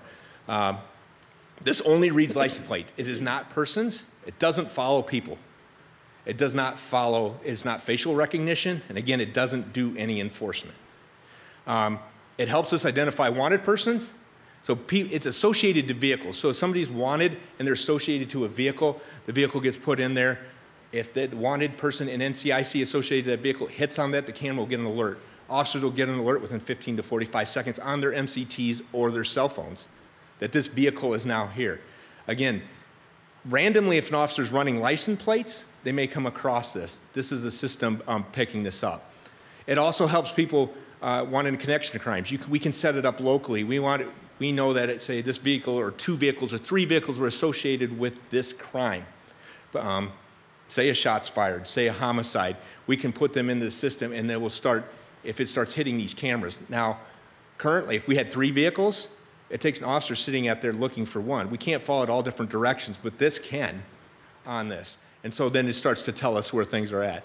Additionally, it helps us locate missing persons. So the company we're looking at, Flock Safety, actually has a network, but they show all kinds of things for missing persons. Somebody goes missing, you see this on the billboards, right? Or on the automated billboards, people are missing, look for this plate, the silver alerts, the amber alerts. It goes into the system. The cameras will pick it up and you'll get notifications. Again, if we don't have an officer sitting at that spot and happens to run it or see it, the camera picks it up and does this. It's able to identify vehicles, look for matches based upon license plates, color, et cetera, and again, what we put into that. The system here's one of the benefits of this, what we don't have. So our system currently, we don't have this, within our current camera system, does not have the connectivity to do the automation part of that. What this system has is there's 1,400 jurisdictions that are already using this. So if we put this, like, we have a person commit a homicide and they leave town, we put in an NCIC, it can actually, another jurisdiction may get alert that, hey, this just hit on one of their cameras, or vice versa.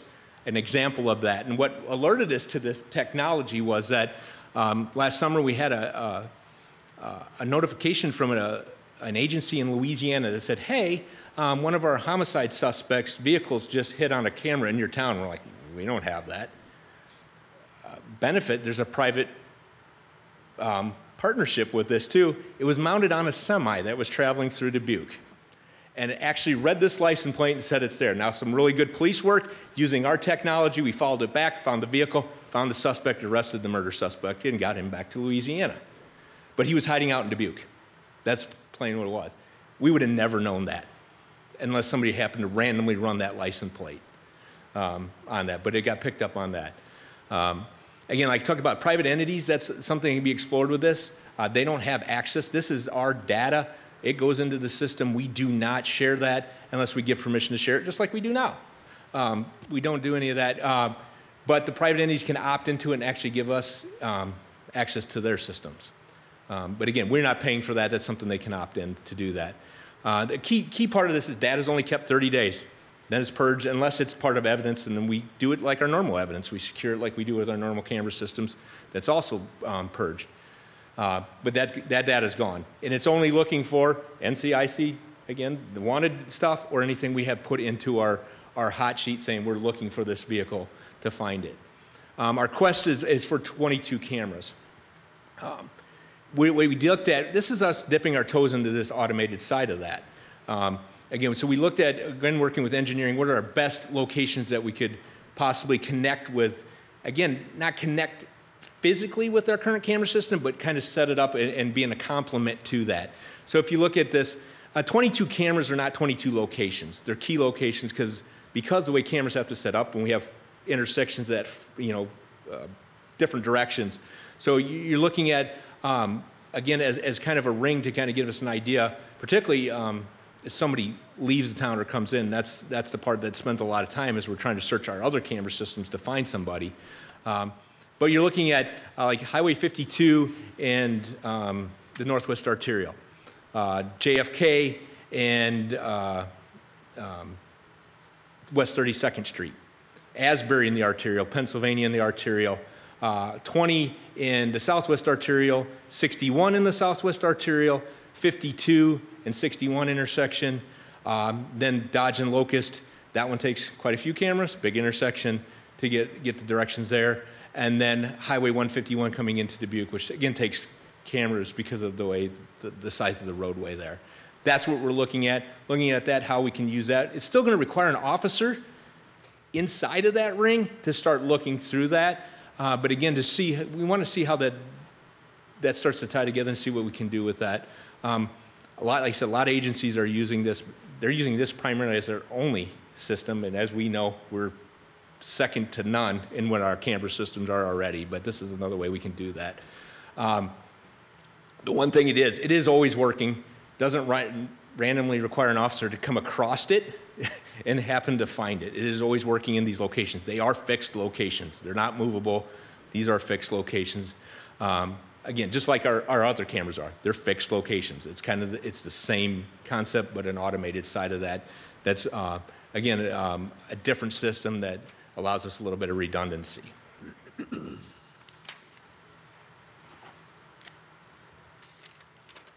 Our improvement package number 3 is our executive level training. You saw our experience.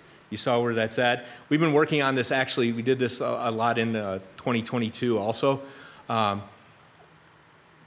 to get to these upper level command schools are very, very, very expensive. The FBI National Academy, that is actually free for us, but we have very limited availability to that. It's selection. We're competing with Iowa and Nebraska for slots. What has happened, so Assistant Chief Mesrich is going to be going in July. We probably will not see another slot at least for 4 years for that. So we can't rely on that. You saw, again, where our retirements are going to go. We just had Lieutenant Deutsch and Lieutenant Fulmer graduated from Northwestern University Staff and Command School, and according to them, that is no joke. That school was a hard school, but they come back with some really, really neat stuff. We had a couple graduates from the Senior Management Institute for Police at Boston University. Again, these are higher level of learning. All these classes are pretty much master level classes. And quite frankly, Northwestern and FBI you do get credit for master's credits for that. But it brings back new ideas, our leadership, collaborative, just a better commander out of that. And this is part of our succession initiative. We currently are budgeted for one to go to this every year. We put that in a few years back. But as you can see, that's one at a time. And our succession, this is, we need to get more people. Our training, patrol training budget, we got a lot of new people. We got a lot of training, particularly on the field training side of that. We have to revamp our field training computer system, how we report and that kind of stuff, on top of actually the training of the officers. So we're asking for a little more money here to kind of get into that, but we also have the things around use of force, the safety, interviewing skills, and diversity. Those are areas that we have identified. And our package number 5 is the drone. It's a recurring package for $25,000. We do have a drone currently. That drone is set up with a camera and the forward-looking infrared. So that can go up. We deploy that. So we have 7 drone pilots. We deploy that pretty much on the street almost all the time right now. It goes out in the squad car with officers. We use it from everything from tracking suspects. We had that one night. Some people ran from a pursuit, barefooted in the snow. Quite honestly, very cold night. They actually put it up, used the forward-looking infrared, picked up the heat signatures, and found this person. Quite honestly, I think it saved the person's foot because they were in the snow barefooted. And they were out there for quite a while. And I think we not only just did we find them from this, we also saved some medical and some long-term effects with that. The other things that does, we fly it for the fire department. We've flown it a couple times for them on fires. It gives them heat signatures. They can see some things. It helps them. We've flown it even for housing to show some damage to a house, progressive damage to a house. So we use it a lot. We use it a lot of different ways. But drones are small and they're limited what they can do. You can't ask one single drone to do a lot. So what this package is asking for is a drone that actually does a measuring drone. So engineering uses a version of this. to measure things out. You've seen some of the stuff with the Southwest Arterial you saw and the 3D mapping. Wonderful tools. We can use that. We can use that for outdoor crime scenes. So we had a homicide at 14th and Central a couple years ago. It's an outdoor crime scene. Takes quite a while to measure it. People's emotions were high. They were hot. They're mad at us. They're mad at everybody involved. The quicker we can get that measured and out of there and accurately do that, because that's important for crime. We can't just do it and get out of it. We got to do it accurately. The better. We can open it back up. People can let the emotions kind of subside a little bit. The second part of that is accident investigation. So I've talked about the accident investigations. Highway 61, at the Mixmaster south of town there, we had a semi go off of there, fatality accident, scattered out all over. I'm an accident investigator by trade. That's what I did. You go down there, it would take probably 6 hours to measure that. And then on top of that, all the backside of drawing it to scale, doing all the accurate measurements, doing all that, all the investigation just on that. So you got hours and hours, if not days, involved in that. On top of it, you have the road closed for 6 hours to do that. So you have at least 4 officers involved in that, totally in that investigation. That accident there, we asked the Iowa State Patrol, who has this technology, to come in and help us with that one. They came in, so what I said, 150 points over 6 hours, they came in and used the drone on this and shot that scene in 27 minutes, 150 million points. And they could put it in the software system, recreate it, and you have a 3D rendition of what happened there. Incredible. The roadway opened faster. We freed up officers faster. Again, force multiplier by a whole lot. We're able to get the roadway. Like I said, there's an impact to commerce, particularly in a location like that. If we start backing that up, we can actually open it sooner and get it a lot sooner with that. And again, and then we don't have a fatal scene that everybody's driving by. And again, the safety parts of that of having, even if we open one lane, and people watching that. Our performance measures, these are just ones from last year we talk about. So our reaccreditation is always a goal on track. We got to keep on top of that one. Just our kids camp and community outreach in general is our goals on track, and that's one we do well. Our goals improving. We still do have 2 school resource officers. Again, as staffing allows that, we can bring on into that system. We're improving that. We're looking at that. What can we do when we get to staffing and how we can, quite honestly, they take the load off of patrol officers in a very consistent way of response. And the goals that need work is our data analysis, evaluation, and best practices, using that data to do best practice. And we're doing a lot more of that, but we're finding some even in our current system, some things that how data is reported that are causing us to look at it in a different way. So again, as we move into the future, this is a way that we can to look at things better. And with that, do you have any questions? All right. Well, thank you very much, Chief. Well, we are in a public hearing to discuss the police department budget for fiscal year 24. Do we have any public input here this evening? I see none. Do we have any virtual? Okay. And no input received. All right. Back to the table for any discussion and questions. Mr. Mayor. Ms. Farber. So, Chief, you had noticed that and mentioned that there were 16 vacancies that you are searching for. And then I noticed in the package here that you're decreasing your overtime. And I remember during COVID that one of the most heart-rending conversations we had was that there were a lot of police that were required overtime, and there was a lot of stress going on in the department. And I'm just wondering now that you have 16 vacancies, how is that overtime at this point, and how does and I see that you're decreasing that overtime in particular for restaurants and bars. I saw how that one came in with the funding, but I'm just curious about the other. Really, our vacancies offset our overtime is how that works. I mean, we're filling it through our vacancies with that pay there. So when you're talking about decreasing overtime, it's really not that overtime budget is necessarily as much that right, pays but for people that. are still working overtime. Oh yeah, for sure. They absolutely are. That was my point. Yeah. Yes, so. and we still have quite a bit of that on the shift. We went to what's called a gap schedule. Mm-hmm. We're actually using, during the daytime, we have more officers there in some of these specialty units. So we're actually looking at that too, resource allocation. Sure. Again, looking where the most resources are and filling creating our patrol shifts around that ability to fill in from the other specialty units. Okay, well, I just want to give everybody a shout out because boy, do I feel safe in the city and appreciating greatly with the restriction here that you have. And if there's anything we can do, I know that you pull a lot from the University of Dubuque in that law enforcement group, and I'm just hoping that we can get more your way in that respect too. And I know several of your current officers came from the UD ranks as well. There you go. So. Me too. There you go. So thank you very much. Appreciate the answer. Mr. Resnick. Thank you. I have several questions about the automated license plate readers. And I mean, they're not non-controversial. You know, there are instances, and I was happy to hear a lot of what you said. You weren't going to share data with private companies and that type of thing. I do have several questions though. So we keep data for 30 days. Do we keep data on every person driving through Dubuque? No, just how do you, did they do something wrong or? No.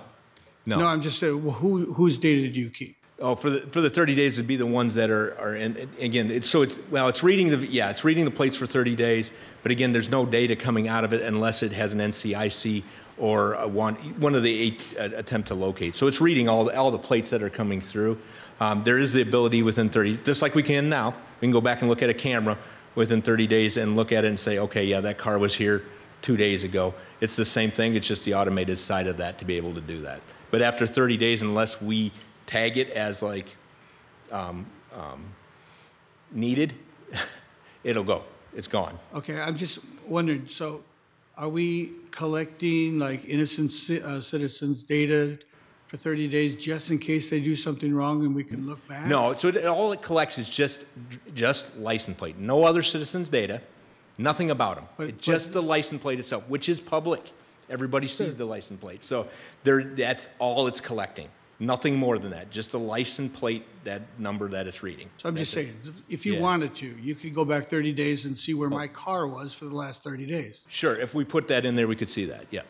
Well, I guess that's what I'm asking. So one thing I did something wrong. Yeah, I will point out, so our policy needs to reflect. So we currently have a current policy on that. We need to include the policy that it would include, if you approve this, include the automated side of that. Again, we could currently do that, we don't.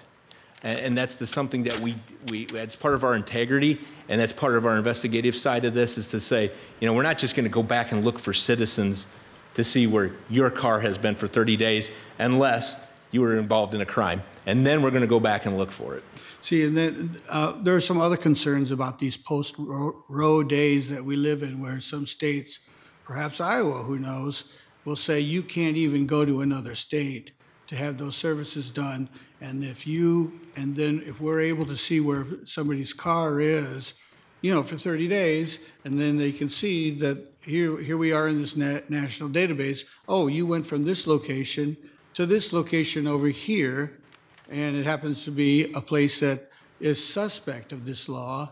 I mean, this is what people are coming up with, that they're worried about it when you're not able to really cross state lines and do illegal activities over there. And somebody said to me, are we really going to see, cross the bridge, check their license plate number and who stopped at the marijuana place over in East Dubuque, and as soon as they get here, I mean, I said probably not, but we could. No, because we're not seeing into East Dubuque. We won't know. We have no clue who's over at the dispensary over there. When do you put this, you said you put it into the national database. Is everything in the national database for 30 days and then we pull it? Or is it just, I mean, when you said we put data into the national database, what data do you put in? Stolen vehicles. Vehicles associated with amber alerts, silver alerts, things like that. Stolen vehicles, or wanted persons associated with vehicles. That's what goes into the national. That's NCIC. We currently have that. And you're that saying exists. that, okay, thank you. And then you're saying that we could use our cameras that we have now as a redundancy because there have been instances where these license plate readers were incorrect. Now, there are problems, and then they stop somebody, and oftentimes they're stopped for maybe a stolen vehicle, and that made a mistake. There have been instances where this is an elevated stop, so there may be guns at the ready, and the people who are sitting in the car don't know what's going on. They're not involved in anything, but there was a camera. This system made a mistake. So, I mean, The system's only what's entered into it. So it's no different if officer ran that same plate now and the data was entered wrong, we'd still have that same response. They're not any different than an officer running the plate. It's still reading that same data. So it won't happen. It can't happen. Well, it could, because somebody could do data entry on wrong on the other side. I mean, they could put in a wrong vehicle or that kind of stuff, but we're going on information that we receive. It's already in NCIC that way. That requires another agency to put it in. It also requires the officer to make sure, say they entered a plate and they're saying things don't match up. The officers still see it. The officers still there still has to be a person evaluating what they're seeing. Again, this is automated, doing what an officer would just run a plate and do the same thing. But the camera is just telling you exactly what an officer ran it. It'll tell you the exact same, this vehicle is wanted. Officer runs it, wanted. Camera sees it, wanted. That's it. So are there policies and procedures ready to go that you've already determined for these readers? Do you have policies and procedures in the ready, or are you going to formulate those if this is approved? Formulated if approved, but we already have it with our current camera system. We just need to add the automated side to that. But again, once approved, then we'll have that. Thank you very much. Thank you, Mr. Mayor. I want to ask a process question before I open it back up here about this topic, because clearly we had a pretty big discussion about this the last couple of weeks. And I think one of the things I learned from that was that people really want to have that conversation before they see us say, go ahead. Yeah, go ahead and do this. That conversation was a really necessary one, and it helped us to slow the process down a little bit to be able to talk about this more as a community. This isn't a budget proposal, so what we would approve here is the recurring and non-recurring costs to say, yes, purchase this system, correct? So this is kind of a Mike question too, but Chief, you can answer too. But as I think about the need to have a discussion about this potentially, and because I really would like to hear what the community thinks of this a little bit more, because I think it's, I think people realize the cameras are there now. I mean, we know that, right? We see them around. But what the cameras aren't doing right now is tracking everybody all the time. This wouldn't be tracking people. I understand what you're saying that, but it's tracking every license plate all the time. So it goes from cameras just being there and being able to go and look at what happened during that time to this camera is watching you all the time. And I think that feels different for people. So what I'm saying is, I think we need a larger discussion around this as in the policies and procedures aspect of it. But I guess my question then is that something that we can still have if this is approved in the budget? Or if we approve this in the budget, are we as a council saying, go ahead, you're off and running, enjoy your policies and procedures in your own way? Is my question coming out right? Okay. Yes, I understand. So when we implemented the traffic camera system that we have today, the mayor and city council adopted a policy for their use. So we would have to bring that policy back to you, and you would have to amend that policy to allow this use. So if you agree to the dollars being allocated, nothing's going to happen until you amend the policy. So that would be at a council meeting. Mm-hmm. It's not an ordinance, it is just a policy, but that doesn't mean you only get to talk about it once. Mm-hmm. You know, we would bring the policy to you and you talk about it and then say, okay, now let's put it on the next agenda. We want to talk about it some more, or whatever you wanted to do. But yes, it's at least a two-step process. Sure. Allocate the money and then amend the policy. Hypothetically, let's say that we go ahead and say yes to this, and we put it in the budget, and it gets passed on the 23rd of March, and you have the funds to pay for it. And then we come back and talk about the policy. And as we have that discussion, and we start discussing the policy, we hear from hundreds of community members who say, absolutely not, we hate this idea. You know, rather than one night on a snowstorm like this, you know, so people would say, you know, I hate this idea. Do you see an avenue to put the brakes on that at that moment and be able to say, well, hang on, let's talk about this a little bit more and figure this out before we go spending this money and buying the camera system? Well, so remember, you're approving the fiscal year 24 budget that starts July 1st. Mm-hmm. So even if there was no policy change or anything, nothing's going to happen until July. Sure. So between now and July 1st, you'd be able to debate the policy and decide. And if by July 1st you say, you know what, we changed our mind, we're not going to spend the money on that. Okay. Well, the money would still exist, so you could either spend it on something else or whatever, but we wouldn't have to spend it on this. Okay. I think that's really helpful information for this discussion tonight, because the questions that you're asking, Mr. Resnick, I have those same questions, but I actually have a lot more, and I know that community members are going to have more. But I'm not really sure how they're going to feel about this, because we haven't heard much about it yet. I'm guessing there's a lot of people that are just learning this for the first time tonight. So I would love to have more of that discussion, to be able to talk about this more and do that. So that's very helpful to know that whatever we do with this, we have a lot more discussion to be had and time to have that discussion as a community. This isn't the council saying, guess what? We're getting automated license plate readers and the police department's going to put them in place, and that's that.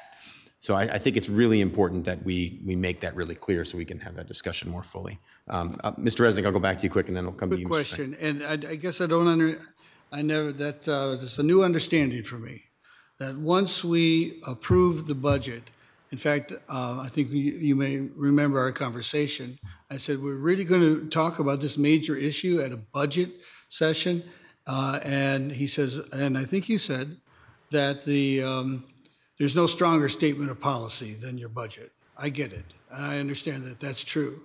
But I think a lot of things, like the speed cameras, need to be taken in front of the budget session. So that we just said, yes, we want these, let's put them in the budget. Right now, you don't ask for a second permission to spend this money on any of the other budget items, do we? Once we say this is what we're doing, then, all this money is approved. You don't say, well, the engineer wants this and it's in the budget, or do they all come back to us? Am I wrong? No, of course they all don't come back to you, but lots of things do. Like if you allocate money for us to reconstruct a street like Chavanel Road, like you did 2 years ago, we had to come back to you and say, okay, now we're ready to bid the project. And you could have said then, well, change our mind. We're not going to rebuild Chavanel Road. But generally things that are in the budget, we don't have to come back to you. This is one where we have to, because you have a policy that you have adopted on the use of our cameras. You decided that when we implemented the cameras, that you wanted to be the ones that set the policy. And so we have to come back to you for you to amend that policy for us to do this. I mean, there's a lot of good reasons to have automated license plate readers. I understand that, but I agree with the mayor that an expanded conversation would be warranted, and I agree with Mr. Mayor again that it's good to know that this will come back to us and we can talk about it and the citizens can discuss it and know that we're talking about it. Thank you. Thank you, Mr. Mayor. Mr. Frank. Chief, thank you for all that lovely information and all the things that your force is doing.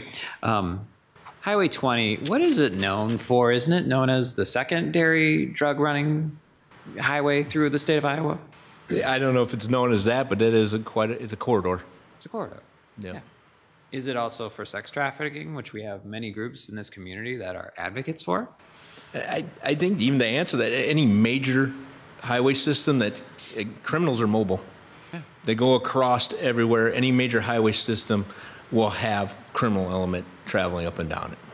So to me, this makes sense. We have how many major highways going through this area and things going through this area where we could definitely prevent it from going somewhere else, or folks that are doing things illegally in this area that because from what you're saying is the cameras will basically track somebody who's already been in this system.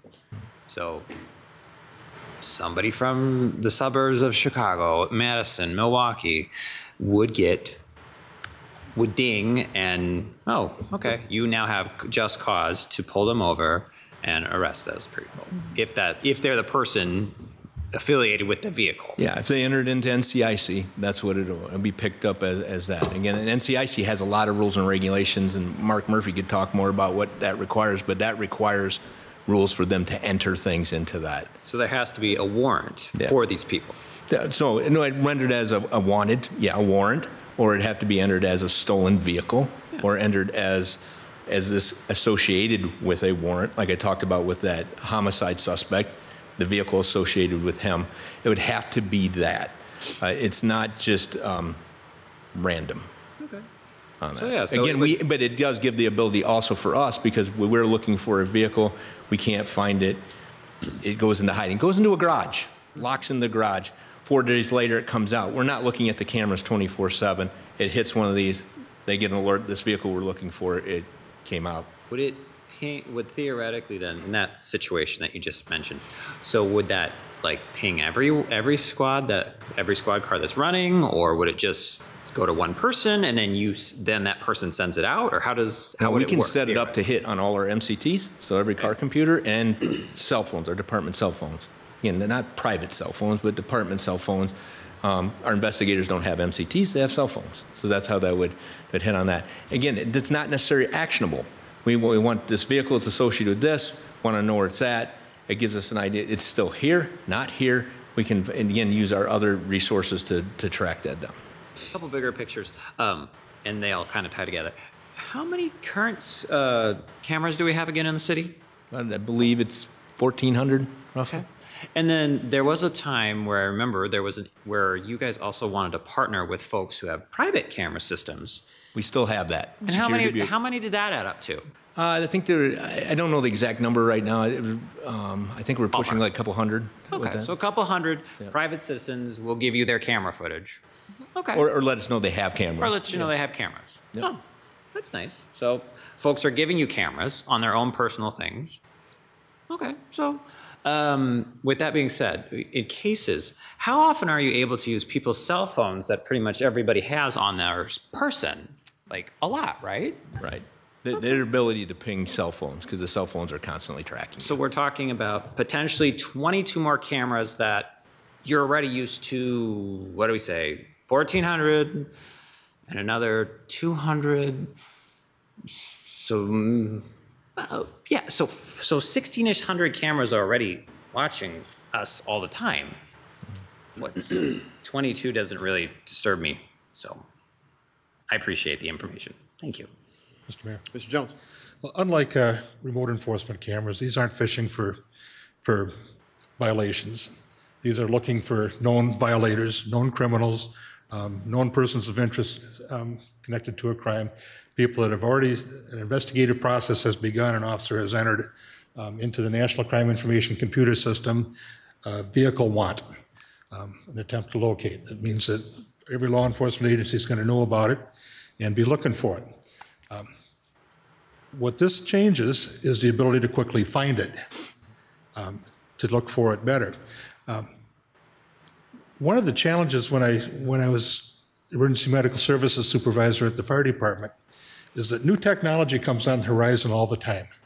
And it's shiny and it's bright and it's going to save lives and it's going to do all kinds of things that's going to cost $1 billion and $10. And some of it's going to fairly quickly become a standard of practice that you better have it. And some of it's going to be junk on a shelf. And I was pretty lucky. I don't have a closet. You guys haven't found my closet full of stuff down there yet, have you? That was no good. Didn't hardly buy any of that. This sounds to me like something that's going to become a standard expectation of police departments, not every bit as much as having well-trained armed officers able to respond to critical incidents. It doesn't seem an unreasonable thing at all. It certainly doesn't seem like it invades my freedom. But it might improve my ability to not be around bad guys. It might improve your ability to get people off the street that need to be off the street. It can certainly accelerate the investigative process. And I don't think you got time to be looking for who's going to East Dubuque to bootleg booze or marijuana or anything else. I think you're looking for people that police agencies have met the rules, and they are significant. They're enormous for anyone to even access the National Crime Information Computer and put a query in. You have to be certified law enforcement or certified dispatch agency. Nobody else can get access to it. It is the link that keeps the Iowa State Patrol, the Dubuque Police, the Dubuque County Sheriff, the East Dubuque Police, Joe Davis County Sheriff, Illinois State Patrol, Wisconsin agencies. It's the link that keeps everybody on the same page when something is bad, wrong, and needs fixing. It's the link that gets all the eyes out there. And this is just a multiplier of eyes. This is just taking our eyes to the next level. I wholeheartedly support this. I'm glad you're doing it.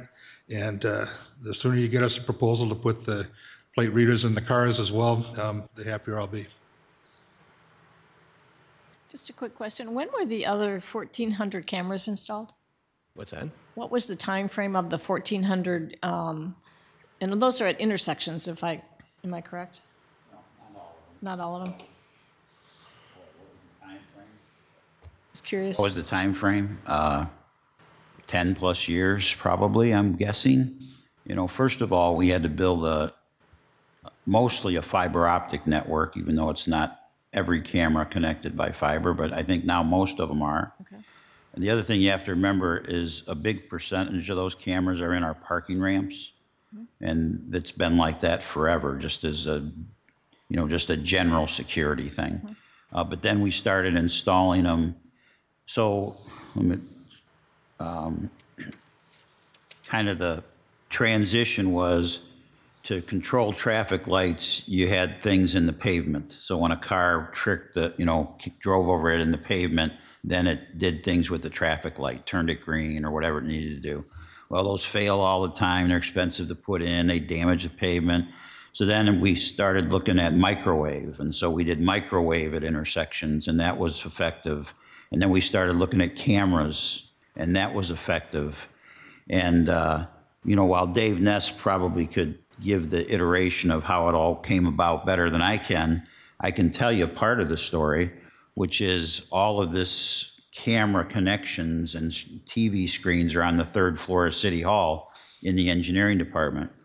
And I'm on the 2nd floor of City Hall. And so all of a sudden I'm starting to see all these police officers all the time in City Hall going upstairs. When before I used to never see police officers in City Hall. So I asked engineering, why are the police officers always in City Hall now? Oh, because they want access to our cameras because there was an accident. And now they can take the video of the accident. And as one officer explained to me, he said, now there's a traffic accident at an intersection.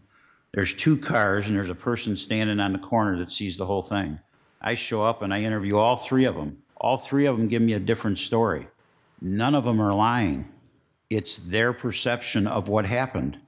I go look at the camera footage, they're all wrong, and I know exactly what happened. But anyway, so we started to identify what a great tool they were, and so then we came to the council adopted a policy of where we could put them and how we could use them, and then we started putting them in other places all over town. And no, they're not always at an intersection, but most of them probably are, other than the ones in the parking ramps. Okay. All right, thank you. Appreciate it. Mr. Mayor? Yeah, Mr. Jones. Just a little piece of history I pulled up while you were talking, Mike. September 2009, this council established the Community Safety Task Force, or Safe Community Advisory Committee it was called. And their job was to bring recommendations to the city council on how we could make the community safer. And their number 1 recommendation was expand the camera system. And that took them out of intersections and into some neighborhoods and into some parks and into some other areas. But it was a community-based initiative. It wasn't us standing up here saying, we're going to put cameras in your backyard and start keeping a better eye on you. And I've had calls from particularly council members in Waterloo saying, how did you get that off the ground? We desperately need it. We can't get the citizen buy-in. And so we started with citizen buy-in. Citizen buy-in got us started on the technical operations of our traffic system, got them started. And then the investigative ability from having those cameras became really apparent. And quite a long time ago, there's a homicide on Kennedy Road where your team was able to track the person of interest from this point to this point to this point to this point and follow him right to where he was and effect an arrest and get everything done. And it was kind of an awakening for law enforcement that this is a better tool than just making the traffic move cleanly. So it was really apparent then that this is good for making a safer community. And clearly, this initiative will make a safer community. And clearly, we'll have to have a good policy that makes sure that it's not an intrusive thing. That's what was done with this other system. A great policy was written that protects the citizens from undue intrusion and allows allows the use of the system to apprehend people that need apprehension. So, good work. Thank you. So, Hang on. Oh, go ahead, Mike. Yeah. well, I'm sorry, but, and I don't know if this was the story you were referring to, but this is very impactful, and I think it's the one you're referring to. So what happened was we had a very elderly woman about 4 o'clock in the morning downtown who left her house to go buy a newspaper. And there was a young man who was out burglarizing cars randomly, and they bumped into each other, and he killed and raped her. And since it was 1,000% random, quite frankly, I think the chance of us ever solving a crime like that was not super high. However, the whole thing was on camera, including him walking home. And so I think it was like within a day, he was under arrest. And that was a really impactful thing for our community. That's my recollection. That was probably the real bellwether. The one I was talking about was earlier than that, but it was, I think, the first time where people said, hey, wait a minute, we can use these for that. I will say that people have an expectation for us to solve crime and to solve it quickly and effectively. You have your car stolen. You want your car back. You don't want it to, where to go. We don't know. Sorry. Hopefully somebody comes across it someday. You get a hit and run, you know, even if it's minor. You want to talk about psychologically, you get hit and run. Somebody hit me. I can't believe they took off. Again, a vehicle. They want us to solve that. And that's where, again, some of these things, the cameras come into place. It is technology. The technology has changed since they were implemented in 2009. The cameras have gotten so much better. We couldn't read license plates in 2009 on the camera system.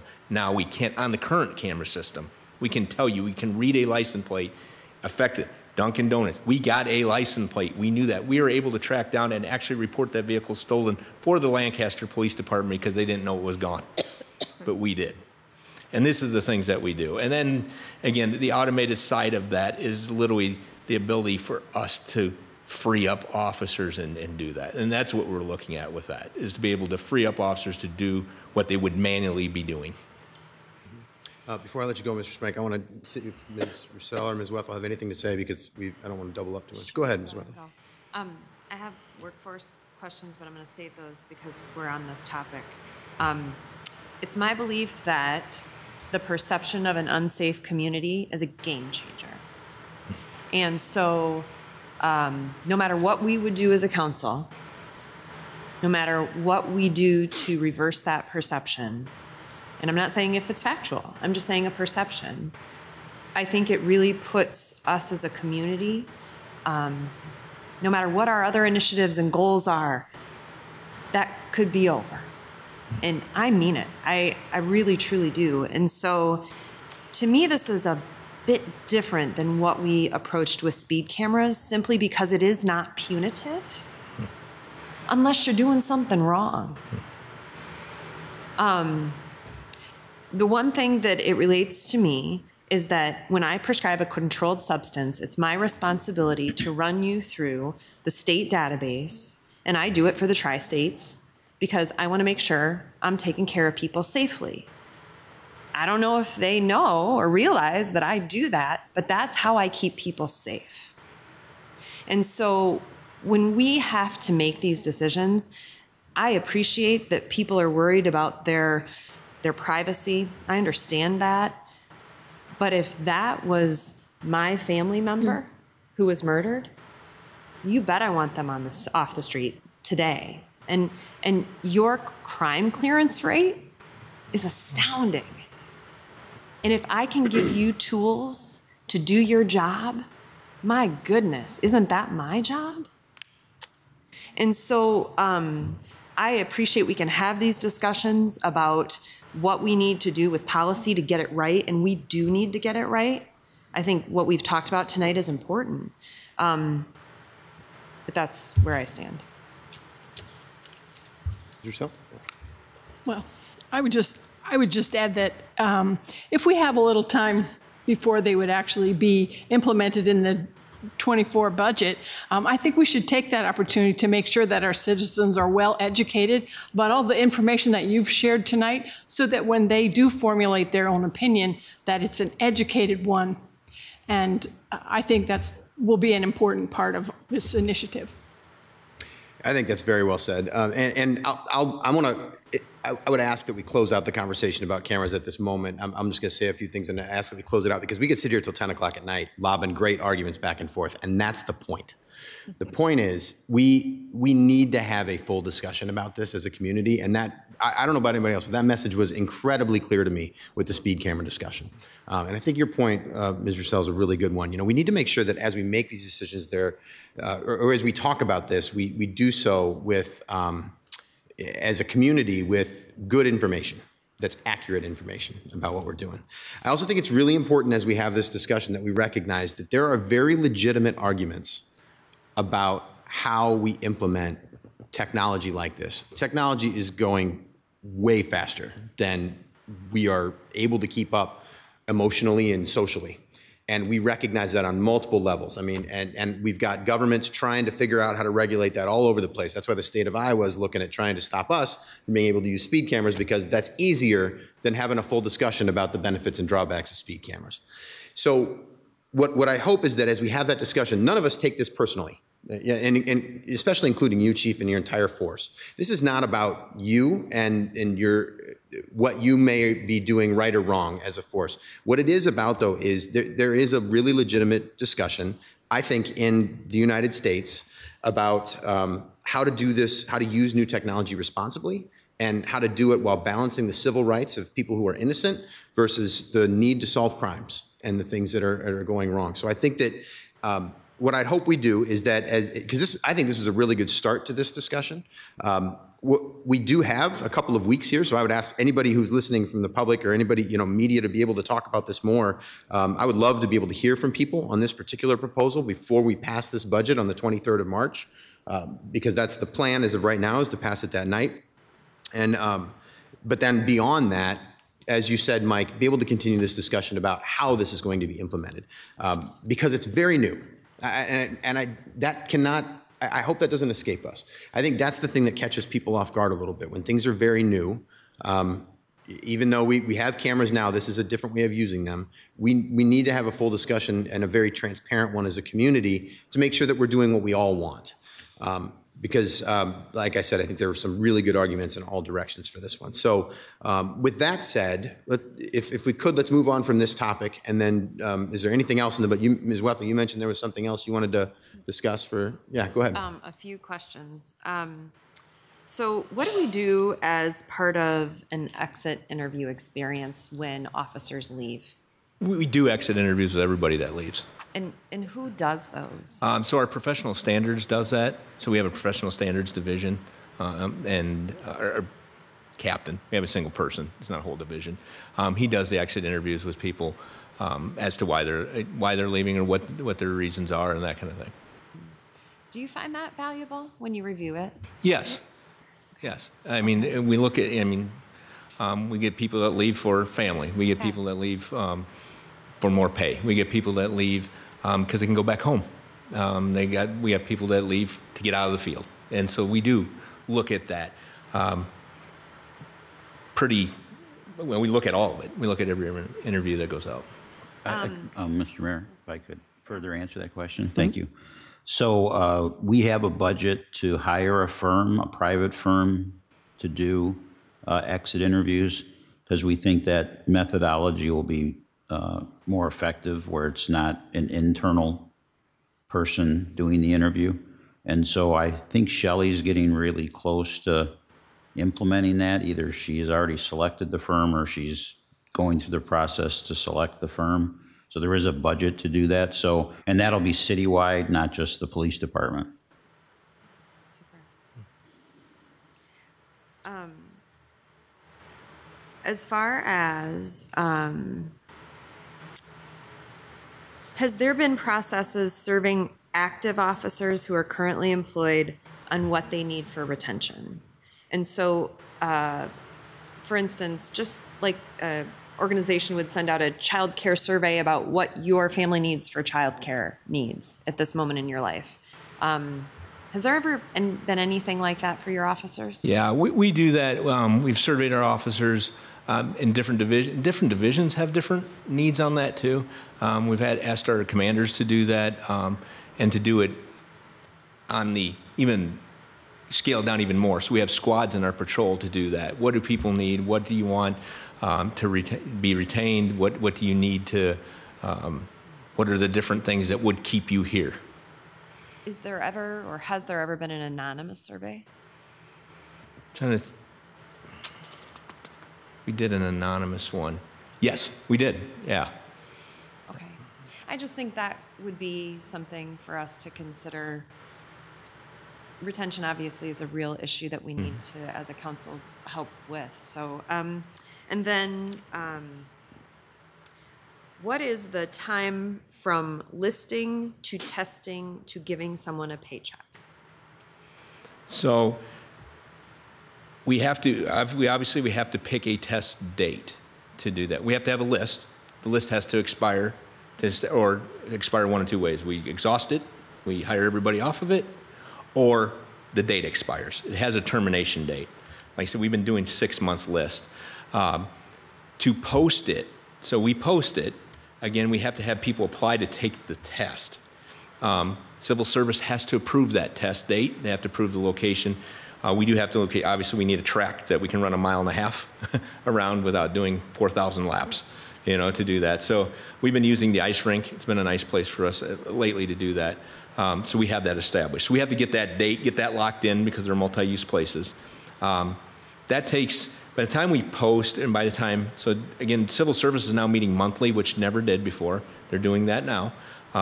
So to get them to establish a list, we do our request, we establish a date, we pick the date, we post it. The 6-month list doesn't give us much time to advertise. What we do though is keep kind of, hey, we're constantly recruiting. Once we get the list established now, so like Saturday when we test, we'll know everybody that passed by the following day. Because Pam McCarron in the clerk's office can score the written test now, and we score the physical agility. Monday morning, we'll make the request for the civil service on Wednesday to approve that list. Okay. Once we get the list, we will do interviews. We do the interviews. We try to do interviews within a couple weeks if we can. There's some logistical things with that. Then once we do that and we decide who needs to be hired, we have to give a conditional job offer on that. The conditional job offer then opens up our background check. Our background check is extensive. There's a number of things, medical, psychological. These are appointments. They take a while to set up because we have to use a provider for that. Our psychological being the MMPI. We also do our mindfulness, or we do our EQ side of that with that to do. We do an EQ assessment also, so we know where that is. The background check, we travel to the locations. We want quality officers. We want to do exacting backgrounds. If we can get them set up, it doesn't take a whole long. But so you're talking about a 6-week process from about that time to do the background check. Again, if we can get the appointments to line up. And then if they get through all of that, then we can actually give them the offer. So we can start them at that point in time. Again, historically, we have not done that. Now we're doing that where we're able to bring them on sooner. And again, we work with them. Some of them are college graduates waiting to graduate college, and so they'll do that. And some are like, I'm getting out of the military, or I got a commitment to this job or whatever. And so we'll work with the candidates on a start date, actually, within that. My thoughts, and I've shared these with Mr. Van Milligan, are retention bonuses for active staff, as well as questions I have about how we could give someone a signing bonus. And I've shared that in healthcare, that's something different than it would be potentially, I understand, in negotiating with contracts. But I'm just curious how we can get somebody signed and a paycheck or a bonus or something to make sure that they have something to get them through until they can start that process. Mm-hmm. Not necessarily as they're going through the process, but at some point when we feel like they're firmed up as someone who we really want to retain, I just think we've got to start thinking outside the box a little. Thank you. Thank you. Mr. Spring. Yeah, thank you again, Mr. Mayor. Question is about your first improvement package, about the 2 crisis intervention team officers. Mm-hmm. Seeing that it is going to be helping with a lot of brain health issues, A couple questions. What type of citizens are they going to be working with? And then the second thing is, it also talks, this improvement package, a total grant of $250,000 over 3 years. What will happen after those 3 years? That's where we got to reevaluate and look at, that's what adding 2 officers, and the assumptions will absorb that and continue with that. Again, this brain health ain't going away. We're already doing a lot of what this can do, but this would be make it full-time. We're doing it part-time, and we'd make it full-time on that. But that would, the assumption would be we'd absorb that at the end of the 3 year with the grant, or find another grant. Thank you. All right. Well, Chief, I know we focused on one thing, but you're, what I want to say to you the most is that we sincerely appreciate the work that you are doing to solve these issues that you have. You had one slide, and I went back to it here. It was the one that showed the trends of hiring over years, you know? One thing that I'm pretty sure about is that those trends are not just Dubuque trends. You saw a major spike in 2012, right at the end of the worst recession in United States history since the Great Depression. And what you see in government jobs in particular is that we're seeing a decline overall. It's not just police officers. And you're seeing this decline that's happening because we've got a really robust job market that people can go. It's a trend that we see. So there are some forces that we can't fix, but the ones that we can, you are directly trying to work on. And I sincerely appreciate that. I know that we all do. And we sincerely appreciate the work that every single one of your officers does. That one list you said where you only had a few things of the places where, you know, people show up. I see your officers all the time, and really appreciate that. And I know the community does too. So thank you for all your work, and thanks for your presentation tonight. So we will move on to fire. We're going to take 2 to 3 minutes and stand up. And like I like to say, we're going to do some jumping jacks. And we're just going to get ready. So Chief Scheller, you can go ahead and get set up, and then we'll get started here in a few minutes. Thank you. We are on to our final public hearing of the evening. The fire department, thank you so much for sticking with us, and for so many of you showing up here to join us. We really appreciate that. So Chief, we'll let you take it away. And keep in mind too, if you want to move that, you can. I always mention that to people. So we can see you, you can see us, we're good. Yeah. Well, good evening, Mayor and Council. Amy Scheller, Dubuque Fire Chief. I'll be presenting our 2024 budget presentation. Before I started, I did want to say thank you to the Finance Department. Obviously, being the first time going through a budget, it was definitely something that was helpful to me. So, Jenny, thank you to your group. Joe and Robin as well. And I also like to thank this group behind me that came out to support me through the first budget presentation. Technical issues right away. All right, the mission statement remains the same and appropriately articulates our commitment to the community. So it's to protect, assist, and educate our community and visitors with pride, skill, and compassion.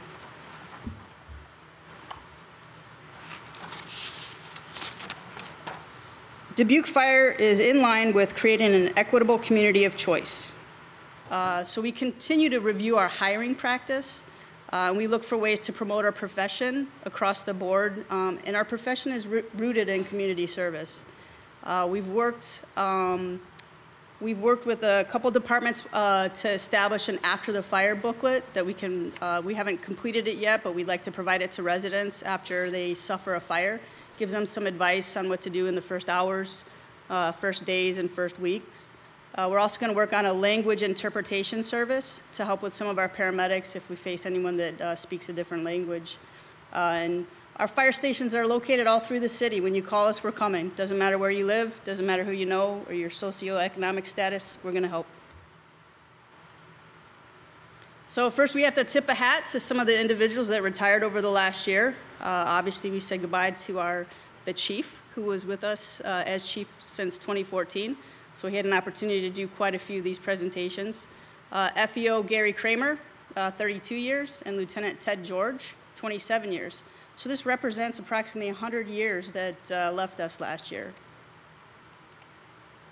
But they're being replaced.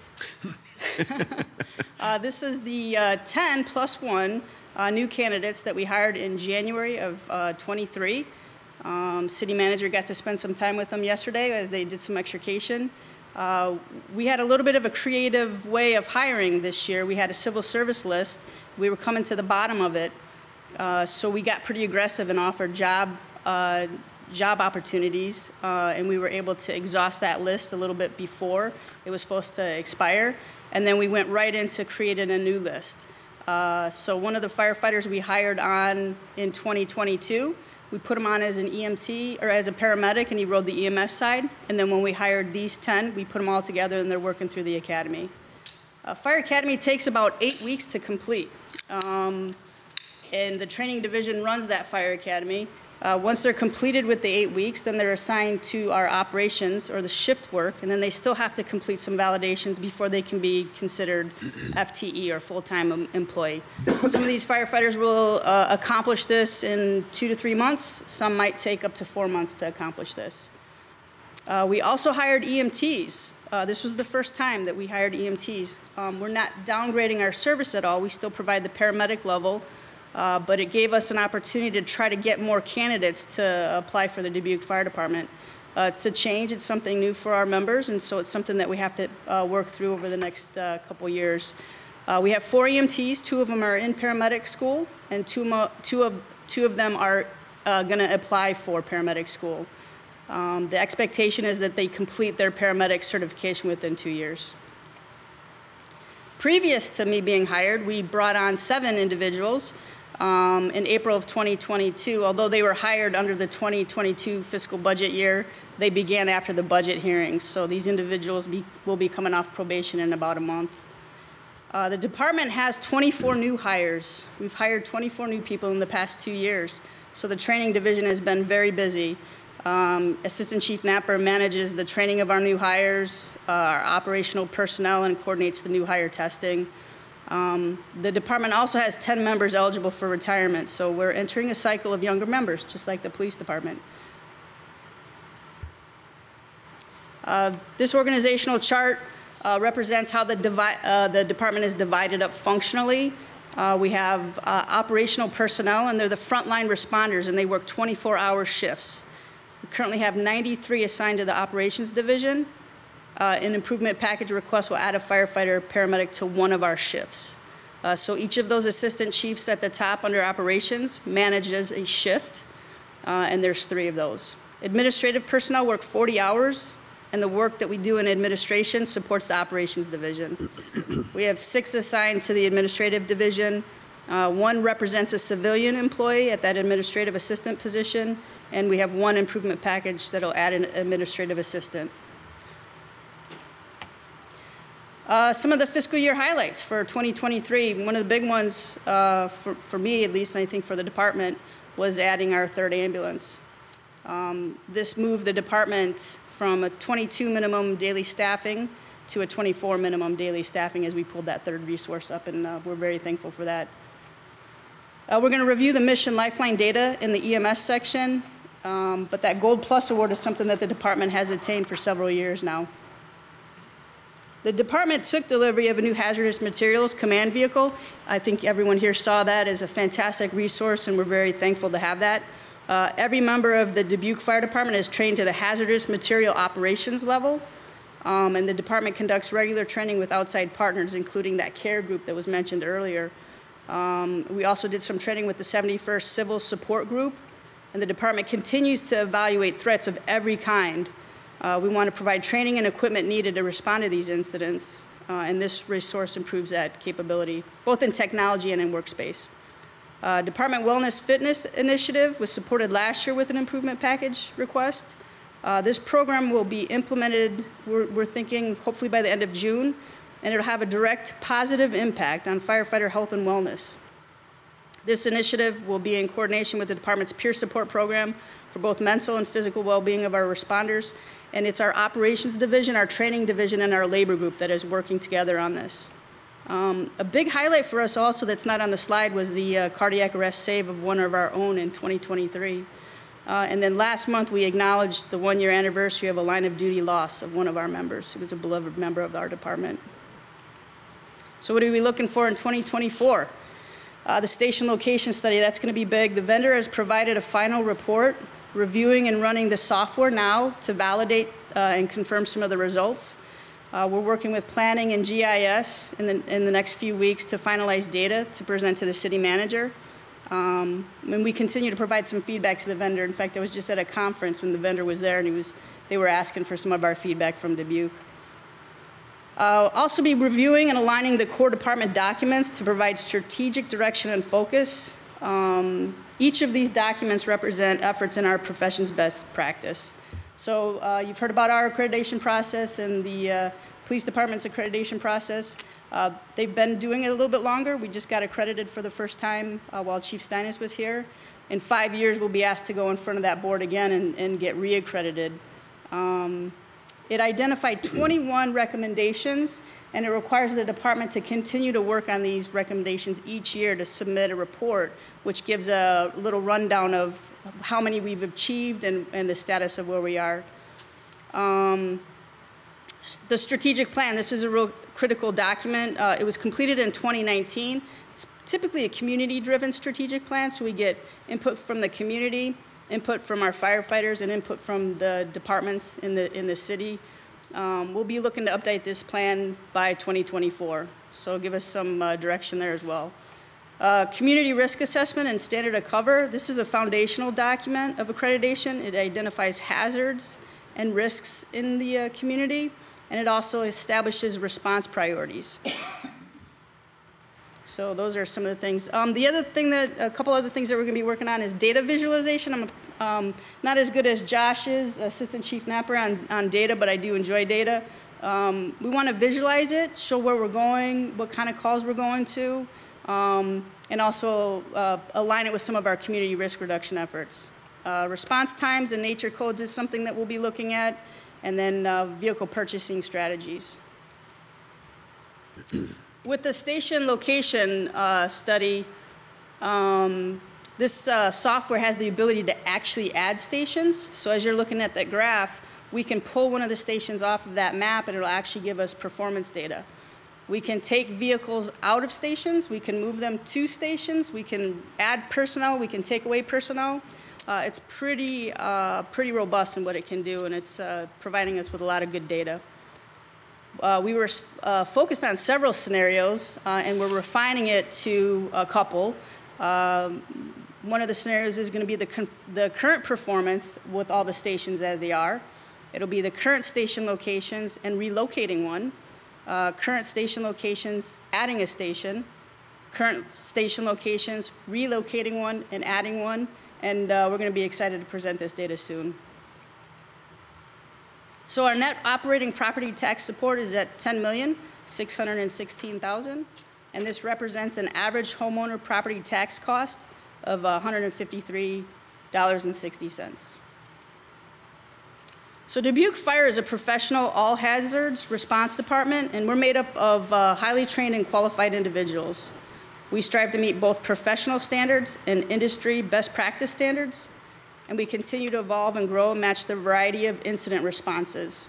So these include, obviously, emergency medical services, specialty team response, technical rescue, vehicle extrication, high angle, below grade, confined space, water incidents, so static and dynamic bodies of water, open water, ice water rescue, swift water rescue, and then hazardous materials, residential, we hit some mercury spills, some carbon monoxide, household chemicals, and then on the larger scale, transportation hazards, pipeline, biological, radiological, chemical, you name it, we respond to it. And then we have our fire response. So all members that represent the fire department are trained on both the EMS and the fire side. So when you see an ambulance, those are firefighters, and when you see a suppression vehicle, those are paramedics. So sometimes it's a misnomer. People misunderstand that when they see an ambulance, they're just doing EMS calls, but we support each other both ways. All right, the department continues to surpass the previous year's response volume. This is another record-setting year as we exceeded last year's run. We ran more calls this year than we have in the history of the Dubuque Fire Department. Now, there's a lot of different theories on this. Coming into COVID, it kind of threw us in our predictive models. There were some departments that saw an increase in calls, and there were some departments that saw a decrease. Couldn't really explain that, but we seem to be leveling out in the last 2 years. We're still preparing for an increase in call volume, though.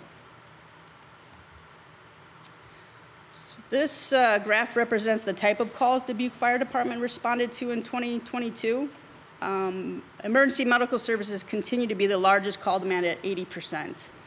The high-risk, low-frequency incidents make up the remainder of our call volume, with fire response, hazmat response, rescue response, and other response types accounting for the remaining 20%. All right, we can further break down our calls, like EMS calls by the type, and soon we'll be able to visualize these. I'm going to provide an example here. This represents the top 7 calls.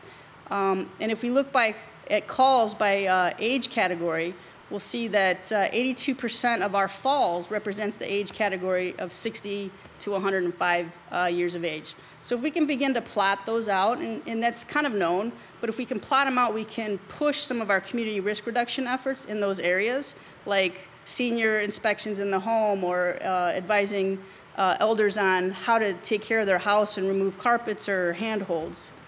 This can be applied to a variety of our incident types so that we strategically hit those areas.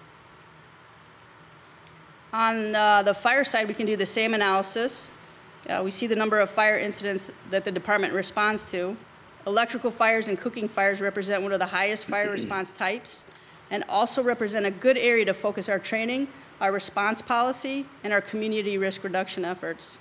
Obviously, preventing the incident from happening is the best route. Nationally, the top 3 causes of residential fires are cooking at 50%, heating equipment at 12.5%, and electrical malfunction at 6%. All right, so there's a lot here. I told you I was data-driven. Looking at the components that make up response time, we can further evaluate performance on the call handling, turnout, and response times.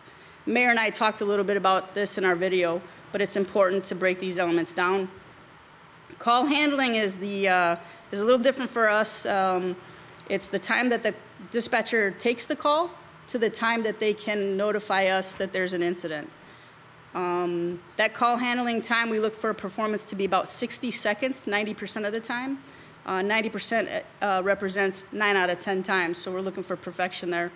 Turnout time, it's the time element between receiving the station alert and then the time for our vehicles to start moving. So by the time our responders can get dressed and get on the vehicles and start moving.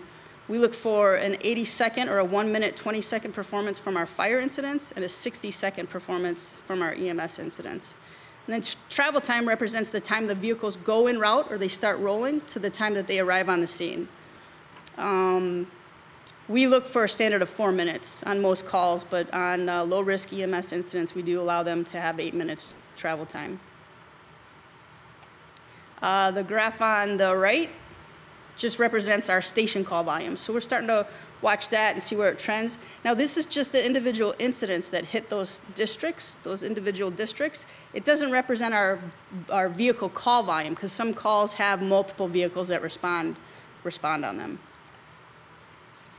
This one is pretty impressive, and I almost wish our EMS supervisor was here to present this. This is our EMS performance on cardiac arrest data. The national average, and you probably have heard this term before, ROSC is return of spontaneous circulation. The national average for that is 12.4%. Dubuque firefighters, firefighter paramedics, the performance on ROSC is 29% in 2021 and 24% in 2022. Survivability is really what we're looking for. So although we can get a return of spontaneous circulation, a pulse, really want people to survive and be discharged from the hospital. So the national average on survivability is 7.3%. Dubuque's performance on survivability is 19% in 2021 and 21% in 2022, almost 3 times the national average. That's an impressive number, and I'm here to tell you, as part of other organizations, this is one of the top numbers in performance. There's another performance metric, and it's the Utstein criteria. This is an out-of-hospital cardiac arrest where resuscitation is attempted by a 911 responder. So this is where there's actually a viable patient that they determine. and it also includes patients that receive an AED shock by bystanders. Dubuque's performance on this criteria is a 50%, which is amazing because the national performance is 29%. We're going to continue to work towards the neurologically intact survival. It's a simple goal. And again, it doesn't matter where you live, we're responding and we're going to take care of you at a high degree. The graph here represents a common way for fire departments to look at overall effectiveness on structure fires. This represents direct impact to the community in the form of property loss and content loss. So when you have a structure fire, the property is worth a value and then the contents inside are worth a value. The first set of numbers represents the overall value of the property and contents. Now I do have 2022 listed there, but this is actually 3 years worth of data. So this is a 3-year data set. The value is just over 117 million on the calls that we went to over the past 3 years. The middle set represents the lost value of property and contents. So we lost 7.7 million, but on those same properties, we saved almost $109.5 million. Another important analysis, and it's something that we measure, involves the degree to which a fire is extinguished by Dubuque Fire Department before it extends beyond the room of origin. That's where you start to save lives. If you can stop a fire when it's at the object or the room, it's important. And Dubuque is performing at 77% of these incidents. Now that's also, a community opportunity to tell people to call the fire department right away when you see something that's happening. Don't worry, we'll turn around and go back to quarters, but if the earlier you call us and get us there, the better off it is. This is our budget divisions. The organizational chart showed you our breakup of operations to administration. This is the breakup of how our budget is aligned. Again, the operations division is emergency medical services, and it represents our shift personnel that work 24 hours. They're the boots on the ground providing service to our community. This is both operations and emergency medical services. Administration provides support in the form of budgeting, hiring, payroll, strategic planning, and all other administrative responsibilities. Training onboards new candidates, all 24 of them in the last 2 years, provides training for the department, tracks training, maintains compliance training and records, assists with the promotional process and the new hire process, and provides training oversight for the department's specialty teams. And our Fire Prevention Bureau coordinates all fire inspections, pre-plans, provides input on occupancy inspections, special event coordination, community risk reduction, liaison to the state fire marshal, and coordinates the department's accreditation efforts. So in training, we strive for 20 hours per employee each month. We've been facing some challenges, much like many departments. Some are enjoying the screen time training where you can just kind of do your training. But for a profession like the fire service and EMS, you got to have hands-on. You've got to throw ladders. You got to be able to start IVs or look at new technologies for EMS. So that's one of the things we're struggling with. We're getting a lot of screen time, but we're looking to improve this. We continue to work with our public safety partners in the police department on a lot of opportunities to collaborate. So we have a tactical EMS team that works with the police department. UAS works with the police department, water incidents, active assailants, mass violence. We're actually really, really thankful for their guidance, and I am personally thankful. Chief Jeremy Jensen has kind of taken me under his wing and been kind of a guide for me over the last couple months. Prevention and public education. This is no different than other departments that provide some public education.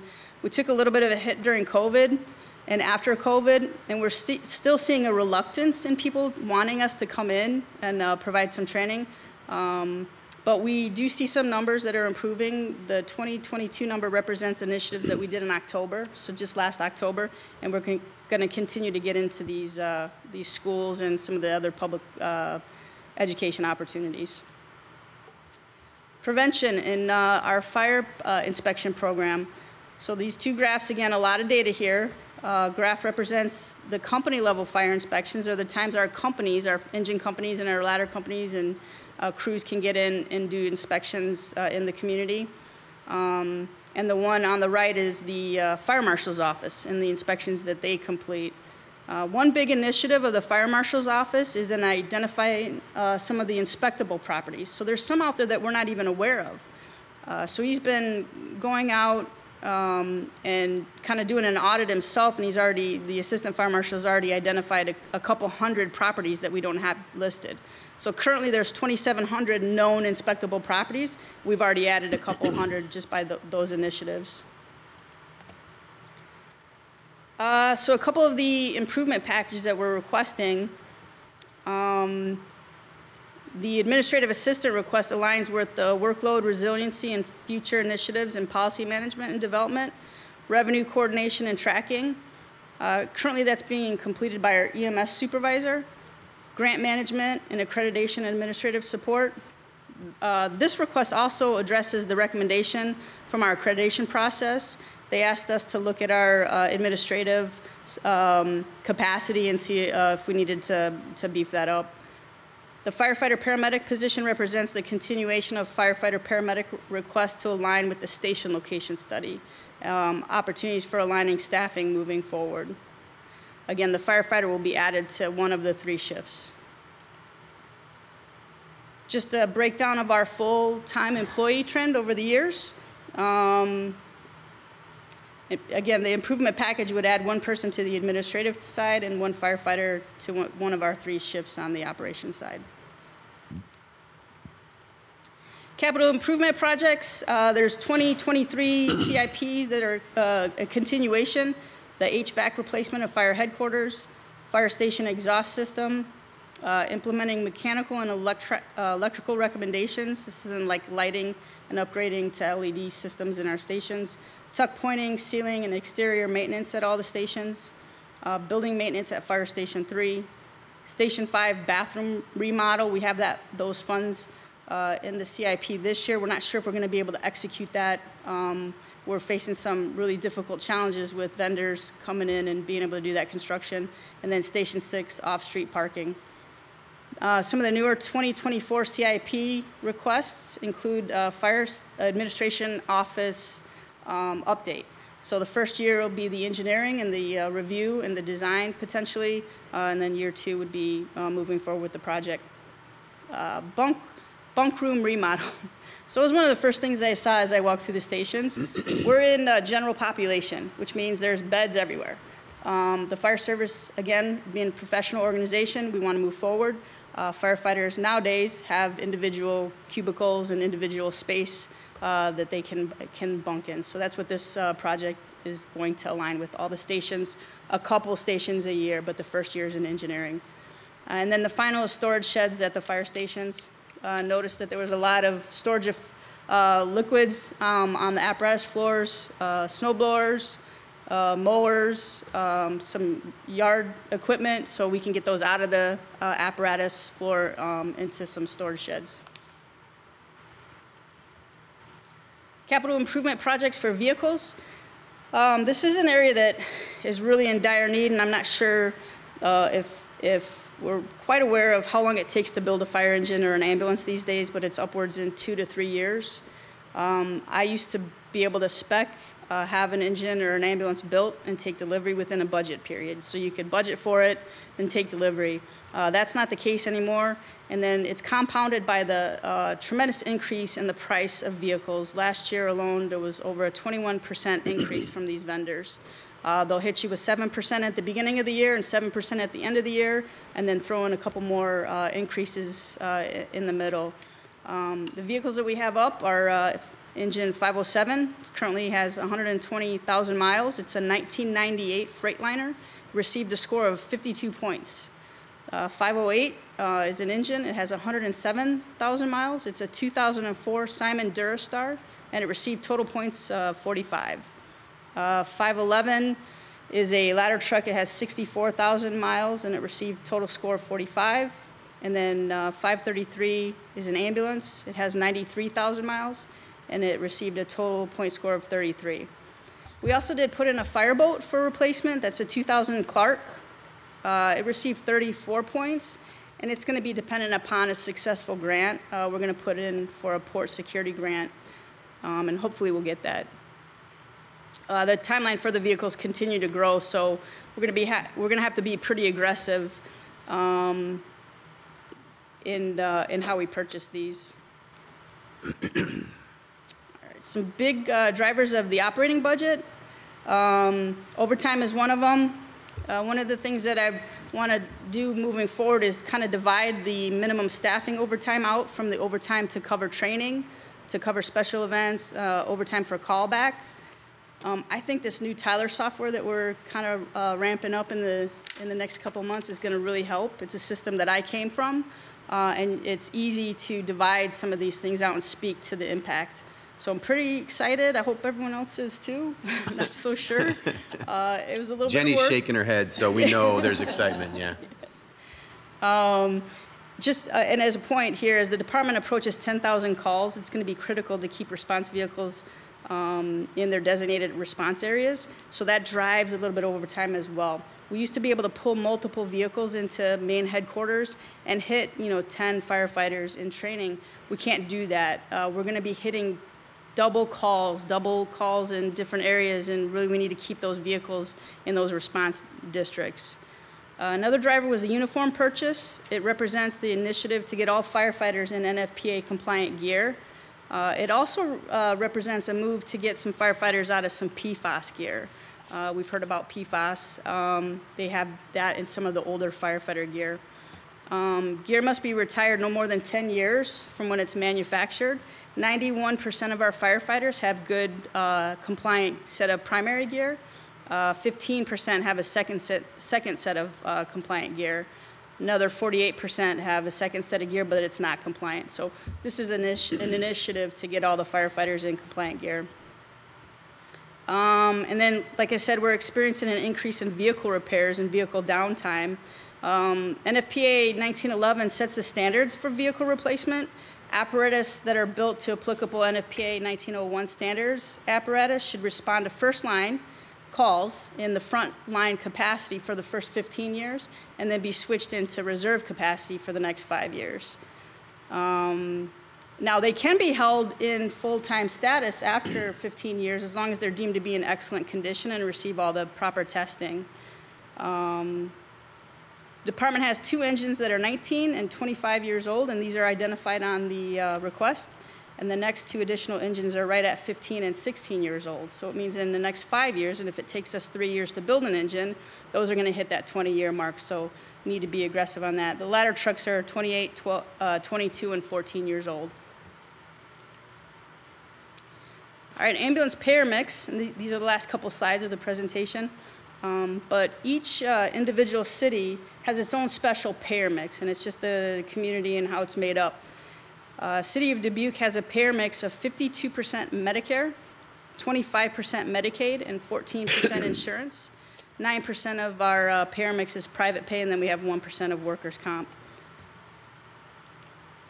There are 2 ways the city recovers fees for service. The primary mechanism is through the ambulance billing system. It's just the normal ambulance billing. We've been doing it for 20, 25, 30 years.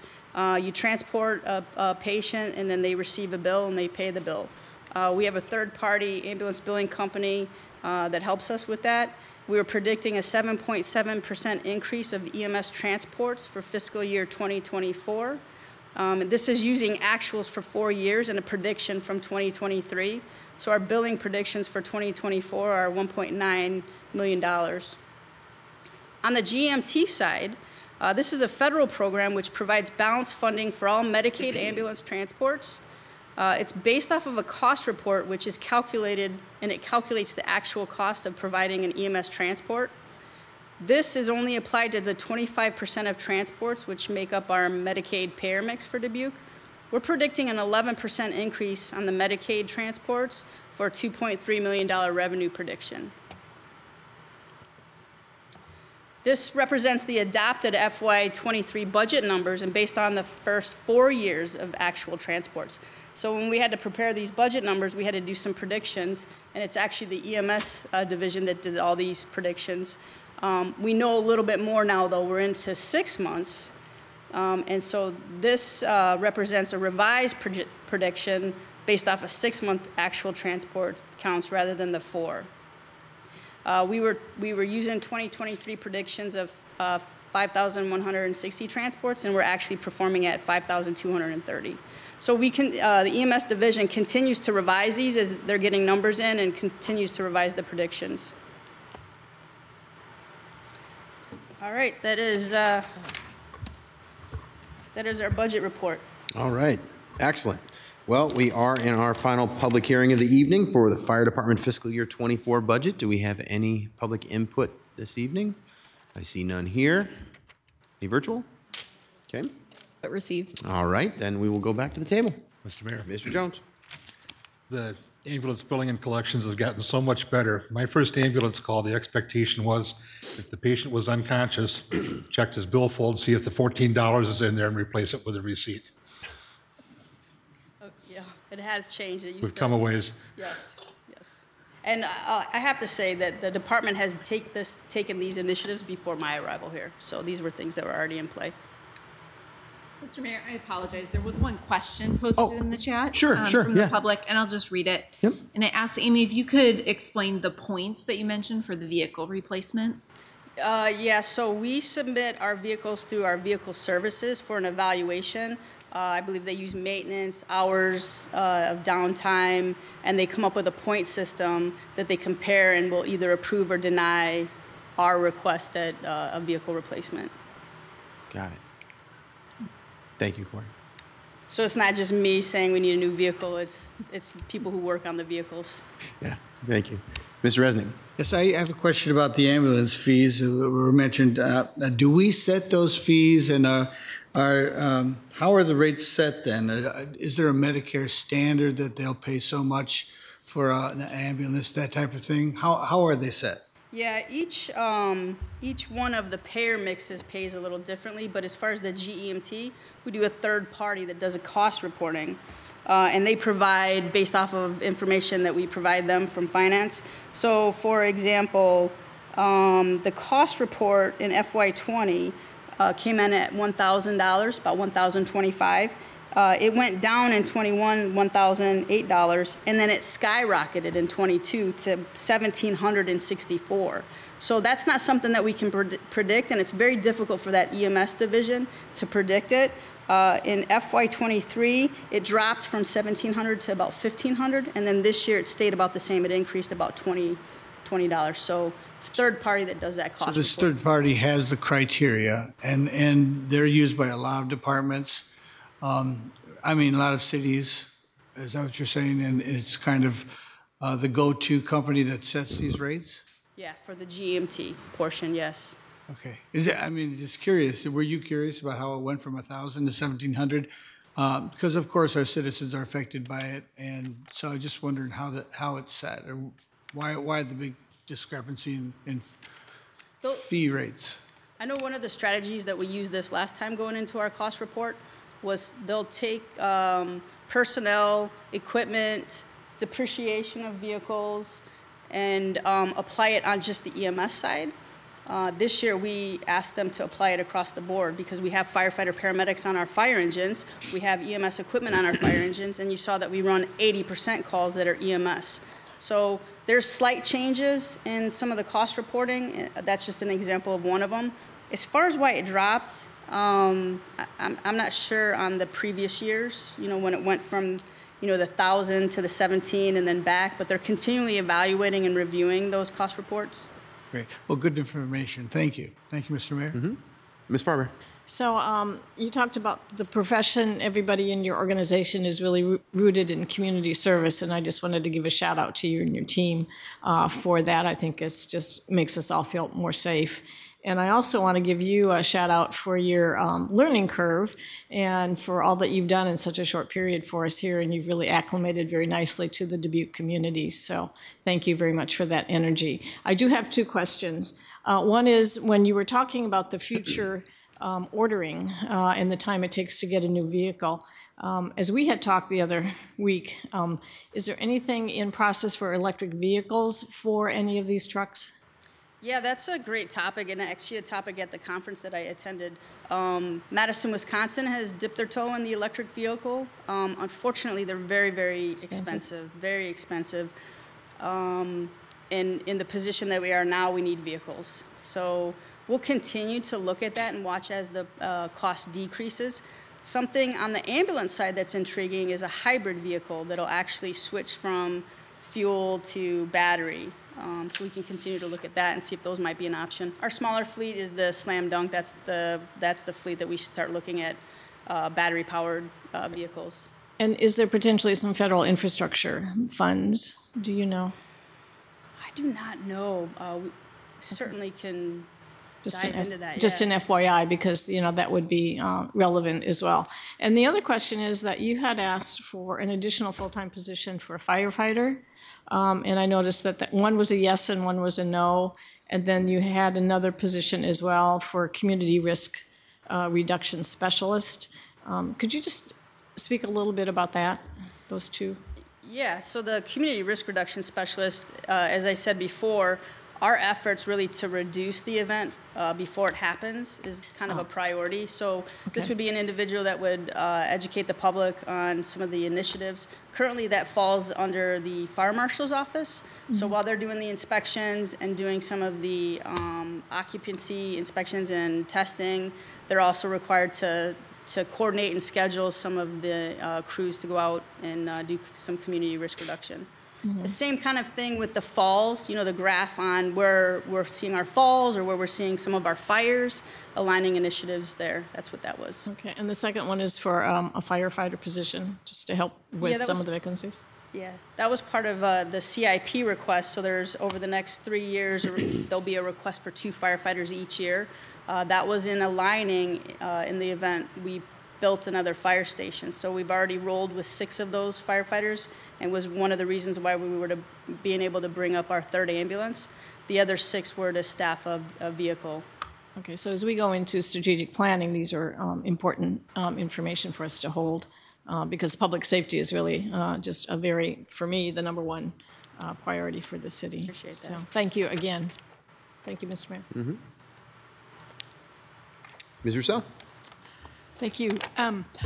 Chief, you just were talking about fire prevention, and I noticed under that section there was a goal that talked about smoke detectors and how the numbers are really increasing. And I wondered if you could tell us a little bit about that program and how maybe people can get involved. Maybe they're not aware, or could you just explain a bit? I might actually pull the fire marshal up to speak on that. Throw him on the spot. Sorry about that. Good succession planning. Kevin Esser, I'm Fire Marshal. As far as the smoke detector program, we had received a grant through the state.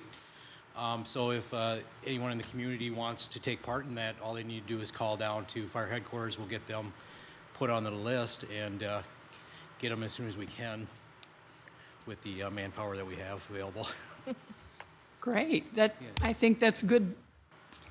A good thing for people to be aware of, that's an option for them. Yeah, along with that, we do have carbon monoxide detectors, some escape ladders, fire extinguishers, stuff like that goes along with it. So. Thank you. Yep. Thanks, Kev. Thank you. Ms. Bethel? So a couple things. The one thought that I've had on my head a lot lately is just the East Palatine, Ohio, and their experience and the need they had for fire. And the more I read about it, the more the hazardous substance that they're dealing with, that they had to create a controlled release to avoid a catastrophic event. And so we saw that hazmat truck not too long ago, and it really got me thinking about what we're asking of you. And in my head, as we've gone through budget, and I'm the rookie here, so I'm not really sure how this is done, but I would really like to give you the additional firefighter. I have a desire for that. I understand that there's things that we would need to cut. I've found about $40,000 worth of things so far that I think would cover that. Again, I'm the rookie, so I'm not really sure how we have this conversation. And so I don't, thus far in budget, have it completely covered to come to a 0, but we have Utility rate adjustments through Mr. Wernemont, that is a $15,000 amount that we have. And then there was a vehicle request from the health department that was a $25,000 request. And I believe that there's a vehicle that may be available to them, or that we could potentially look for a vehicle for them. So that's $25,000. So we're at $40,000. So granted, there's more money that would need to come.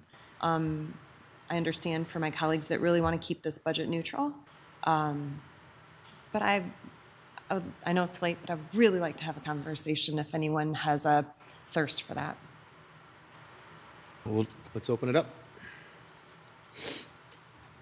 So those items that you mentioned, were those a one-time costs or ongoing? So the Mr. Wernemont, $15,000 would be an ongoing, would be my understanding, because it is the utility rate adjustment.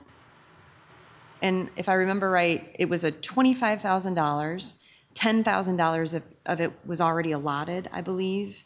That there was $15,000 remaining that he estimated would be an annual. And please, anyone, check me on this. That's an accurate description. The vehicle request, of course, would be a one-time. So I do acknowledge that that is not a recurrent way to pay for this position.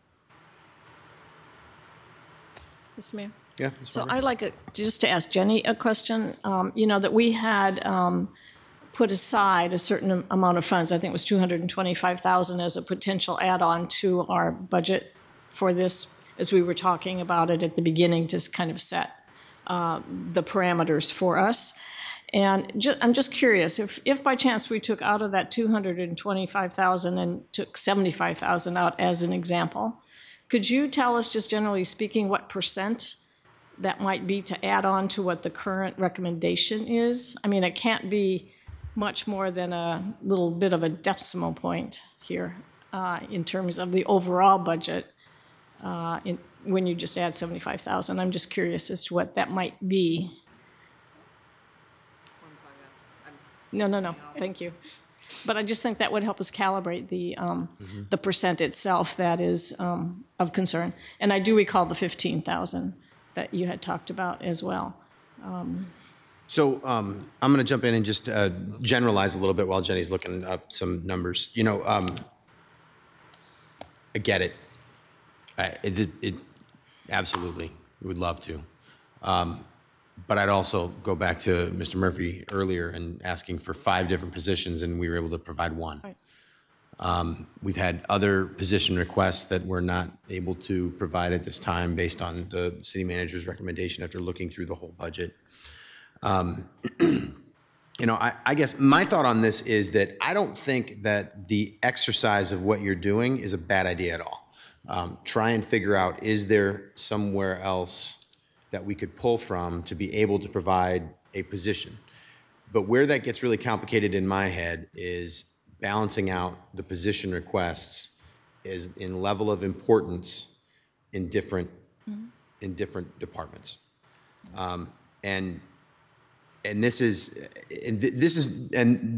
where I'll just be honest.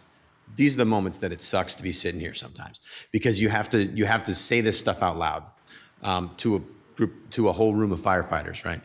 And we've had these discussions the last couple of years, talking about the position requests and trying to put more into what we could. And last year we were able to. I mean, we were able to do this. We were able to beef up a little bit more and be able to move forward with some more positions than we could.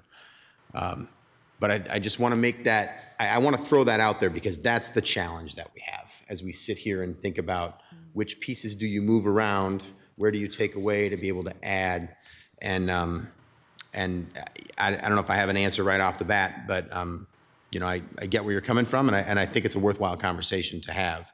As far as the mechanics of it, we don't do it that often in this budget process, so it's always a little bit new. I mean, a lot of times we move through because this has been vetted so carefully that we move through, and in the end, we kind of just fall into place where it's been.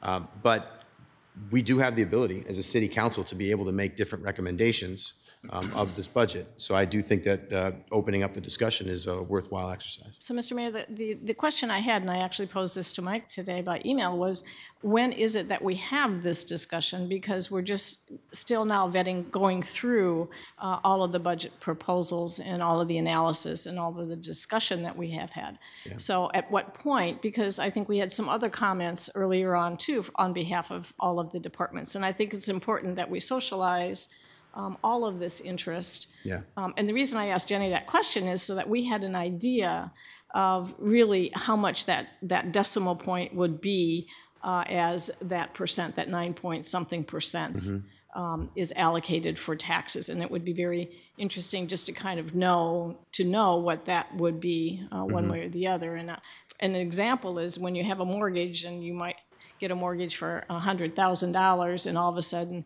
you may need $10,000 more. A $110,000 mortgage is not going to be that much different than a $100,000 mortgage. So that's why I was asking that question. Thank you. Okay. So an increase of 75,000 would increase the tax rate to about $9.93. That would increase the average residential homeowner taxes by $2.30, or increase it from 2.94% increase to a 3.23% increase, which is a 0.29% increase from what's recommended. So what would be the difference from what is recommended to an add-on, just as to give me that example? You said it was the initial proposal is 9 point. Is your question the change in the tax rate? Yeah, the percent. So the current one that the city is proposing is 9 point.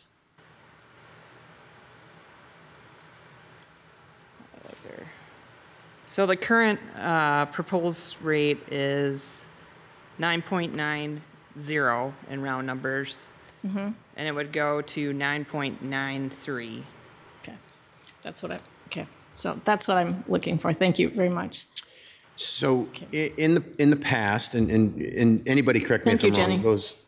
Yes, thank you, Jenny. Those who have been here, but in the past, one of the ways we've started this discussion is we do a quick straw poll, and we say if there's, so you're asking for adding the number 2 improvement package from the fire department, and so we basically go through and say who would be agreeable to potentially adding that and furthering that discussion as we get into the end of the budget sessions. Because really what it comes down to is in order to do that, if we decide, let's say the night before, we give ourselves a little extra time to have some discussion the night before the final budget hearing, so March 22nd, we give ourselves some extra time to do that, then we give, sorry Jenny, but we give Jenny and her department and Mike that evening and the next morning to readjust the budget and bring us a new budget that says we've added improvement package number 2, taken away several other things from other places in the budget,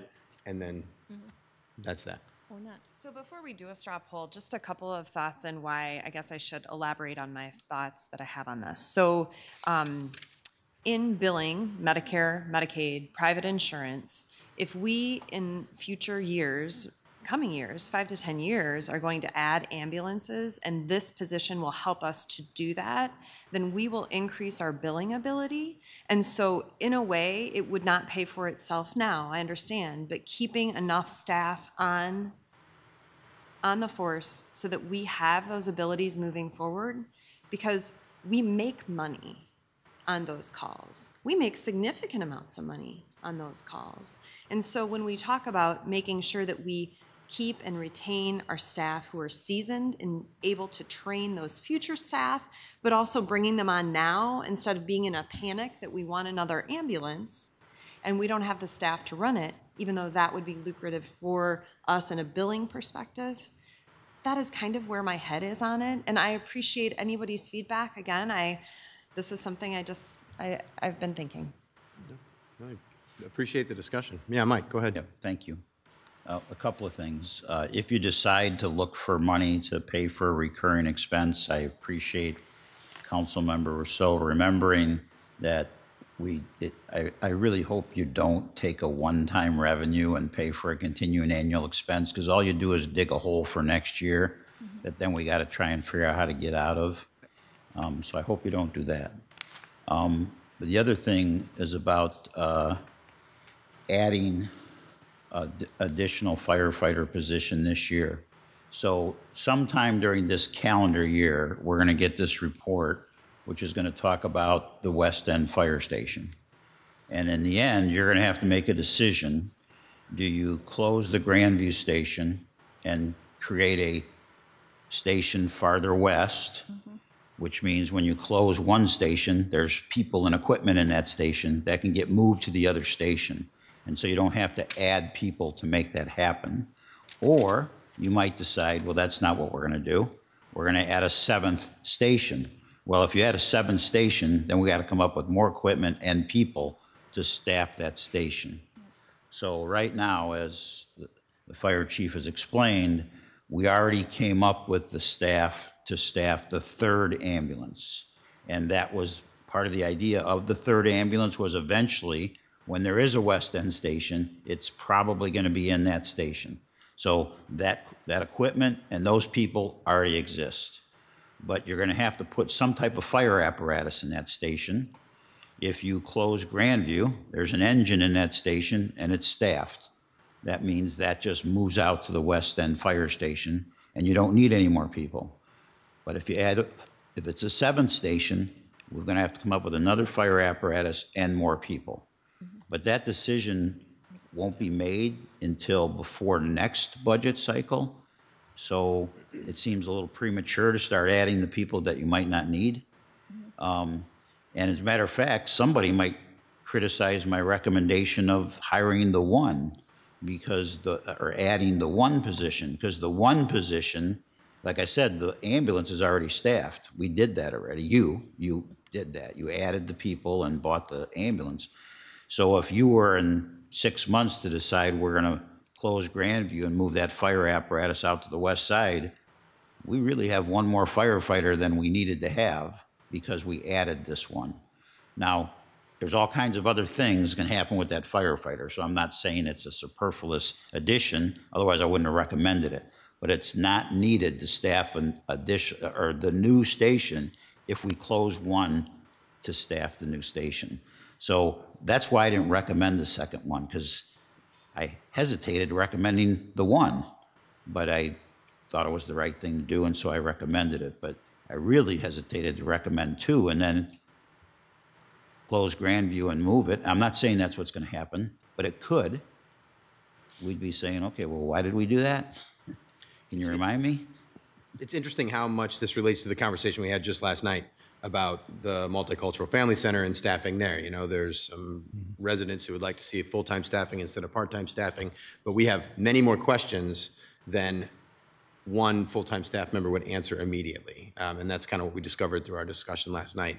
And I think this, in my head, that kind of relates in that way. I appreciate that. So let's go to Mr. Resnick first. I'll come back to you, Mr. Well, I recall that Mr. Van Milligan requested that we will fully backfill any kind of addition. That was his request. I think we ought to honor that, so that if you want to, make an additions, could you bring up the specific, you have brought up specific, but they didn't achieve that, the balance that we were looking for. So until you do, maybe, this has always been tough here. Yeah. Unless you can say, I've fully covered this, let's talk about not only the addition, but the things I would propose to subtract. I think we need to hear all of that before we talk about it and lay it aside or whatever. Just something to consider in deference to Mr. Van Milligan's request. The other thing is what we don't have is the complex things that Mr. Van Milligan just talked about, just one instance about why he chose what he chose, instead of 6, 7 rather uninformed people who want to do the right thing for our citizens. But we don't really have all the nuts and bolts. We don't have the data that we're always asking for, that the administration has, that the staff has. So I think it's a difficult situation you're in, Mr. Mayor, to find a procedure for this very important thing that I've been on a while, and it's just tough. We haven't arrived at a good way to do this. So we've tried several ways and done the best we could. So Those are the considerations I would like you to consider before we have this discussion about, adding or subtracting. Thank you. Ms. Farmer. As a parallel to that, or in addition to that, I would like to, just as a point of knowledge or point of order, understand when it is that we can have a more complete conversation, so that we don't take away from, just doing it tonight, but we can come a little more prepared, and then perhaps ask those questions to Mike about whatever we think is important, potentially to add on or to reassess, if you will. But I do appreciate Jenny's comment that it would be only a 0.03 from a 9.9 to 9.93%. But I would like to also have that conversation to further discuss some of the other things that have come our way based on this, and we have 2 more nights to go as well. Mm-hmm. So, but I think we owe it to ourselves and to the citizens of Dubuque to have that conversation, mm-hmm. to just really assess and ask Mike questions about all of this. Mr. Mayor. Yeah, Mr. Jones. I think it's pretty obvious that we need to work on process, because we don't have a good grip of even what our process is to make changes mid-budget. And I suggest strongly that in August that we commit an hour and a half or so with Lyle to governance, specifically focused on what our process is to make an alteration in the budget. Now, that said, as much as the fire department's my home, and I'd like it to be twice the size that it is, I don't agree with adding another firefighter right now. We've got 9 departments we haven't even heard of their needs yet that are still coming in nights to come. They're all going to have some that are not met. All the ones that we've heard, almost all the ones that we've heard, have needs and wants that have not been met. And I don't see next year looking any better than this year, particularly with so many loose ends hanging in the State House that could harm our revenue streams badly. So I'm a lot more conservative this year than I've ever been, and things that I'm willing to jump up and down and say yes for, even things that I want to see happen. I think that we're exceptionally well prepared in public safety to face most emergencies, and we're exceptionally well backed up with our mutual aid systems and other things, and that the level of compassion and expertise that come from the surrounding fire departments at time of need is laudable and better than most places by far. And I think a lot of that has to do with what we give back in sharing training and sharing resources and sharing ideas. So we've made them stronger, they make us stronger, and that's a real good thing. So we're not in bad shape. We're in better shape than we've ever been. We're at a higher level of professionalism than we've ever been. Dan Brown and I fairly recently used to talk about our worst day in the fire department was the day we lost several buildings at Clark College. And after we'd brought on board the large diameter hose, and after we brought on board instant command system and some serious discipline in how we approached the fire ground and kind of curtailed freelancing, we'd talk about how would that fire go with today's equipment and training and knowledge and discipline. And we are certain it would have stopped in that first attic. We are certain of that had we known what we were doing, had we had a better assessment, had we had the water supply that we have now, the aerial apparatus that we have now, that we would have stopped that fire in that first attic. And I was real proud of that, and Dan was real proud of that conversation as well. Anyhow, I'm not going to support that additional body this year because we're already asking a lot of the citizens, and we're hearing from people that are really struggling with what we're asking. And that's a real thing. If your amount of income is stuck at where it's at, another $5 or $15 a year in your utility expense and your property tax expense is probably $5 to $15 of groceries that aren't happening in your household, or enough to push you over the edge where you need to leave your home and find other living arrangements. So that's real too.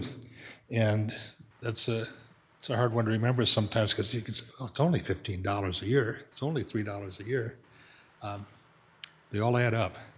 So I'm not going to become a conservative in my old age, but I'm going to be very conservative as I approach budget questions these days. Thank you. So, and thank you for your comments. A couple of thoughts, and these are more process oriented than anything else. And apologies to everybody, because this is kind of how it works. So, I mean, we have to talk about this process, but we need to do it publicly. And that's actually part of the challenge here. Not every city is doing this.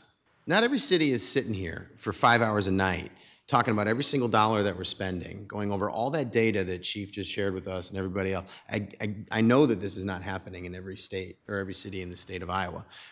We're unique in this, and that's very, very good. It's a very transparent process. But it is time consuming. I mean, we know this very well, right? And it's time consuming and it takes time. So I hate to propose anything that could potentially take more time, but I want to throw something out there and see what anybody thinks about it. We're coming up on we've got 2 more budget hearings, and then our final hearing where we actually adopt the budget on the 23rd. I'm hearing some ideas that we might have. I mean, clearly we're doing some of our own math to try and figure out if you have a proposal, how could you offset that proposal by taking something else in the budget away?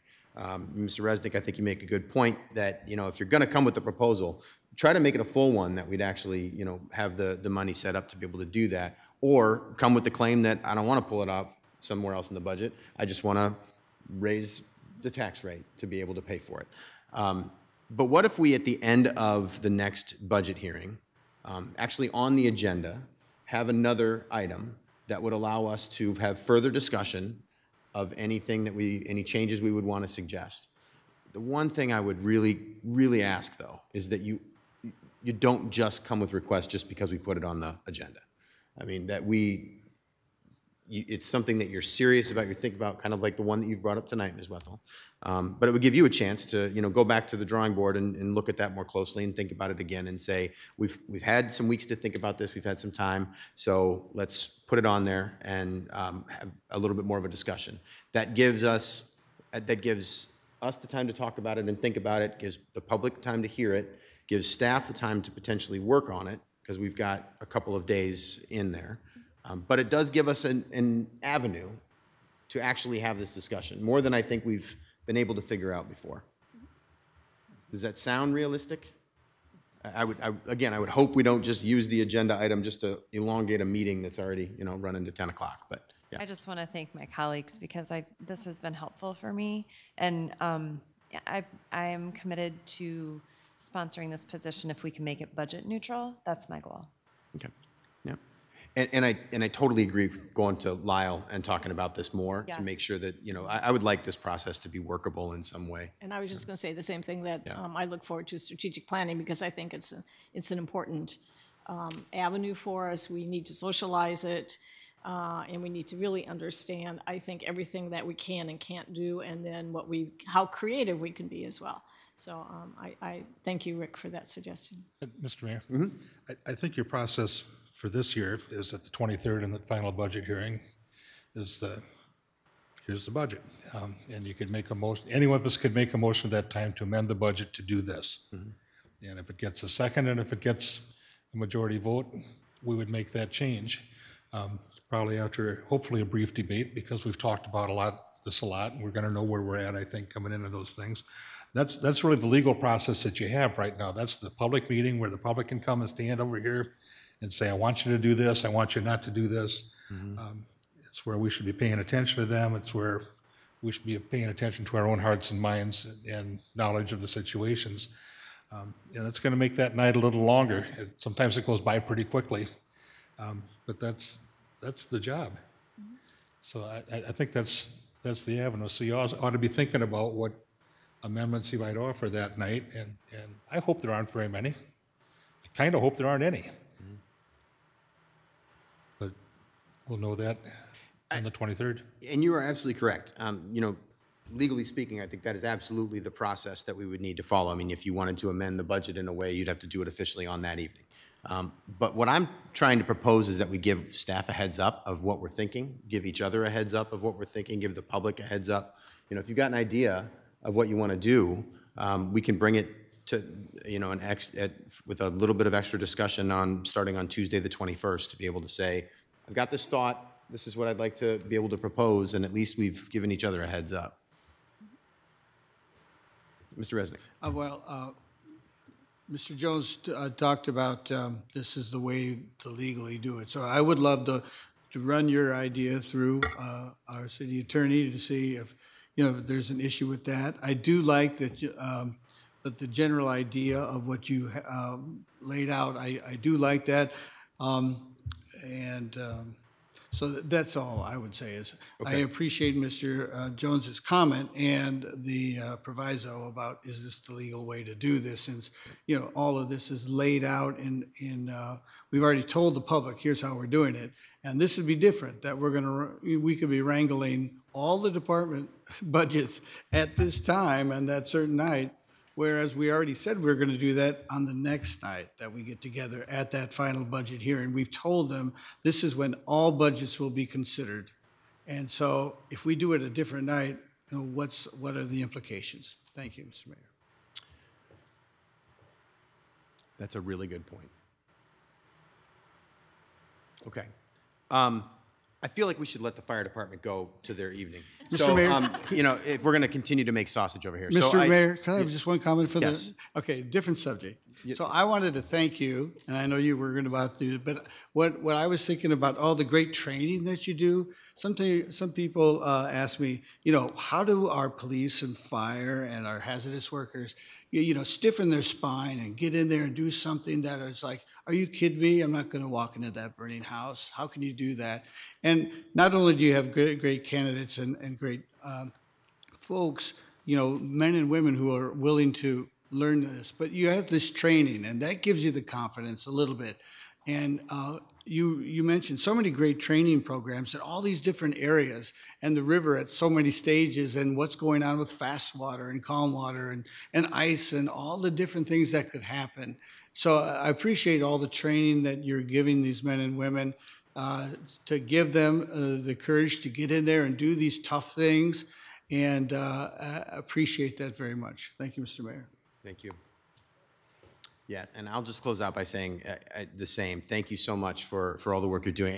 One of the things that really struck me in your presentation was there is a sense of optimism that I hear from you that I think is very uplifting in looking ahead at what we could be looking at. And part of that is the eye to the data that you showed us today. I mean, you're really trying to be data-driven in the way that you're making these decisions, and especially the big ones. Where are we going to put a fire station? How are we going to move things around?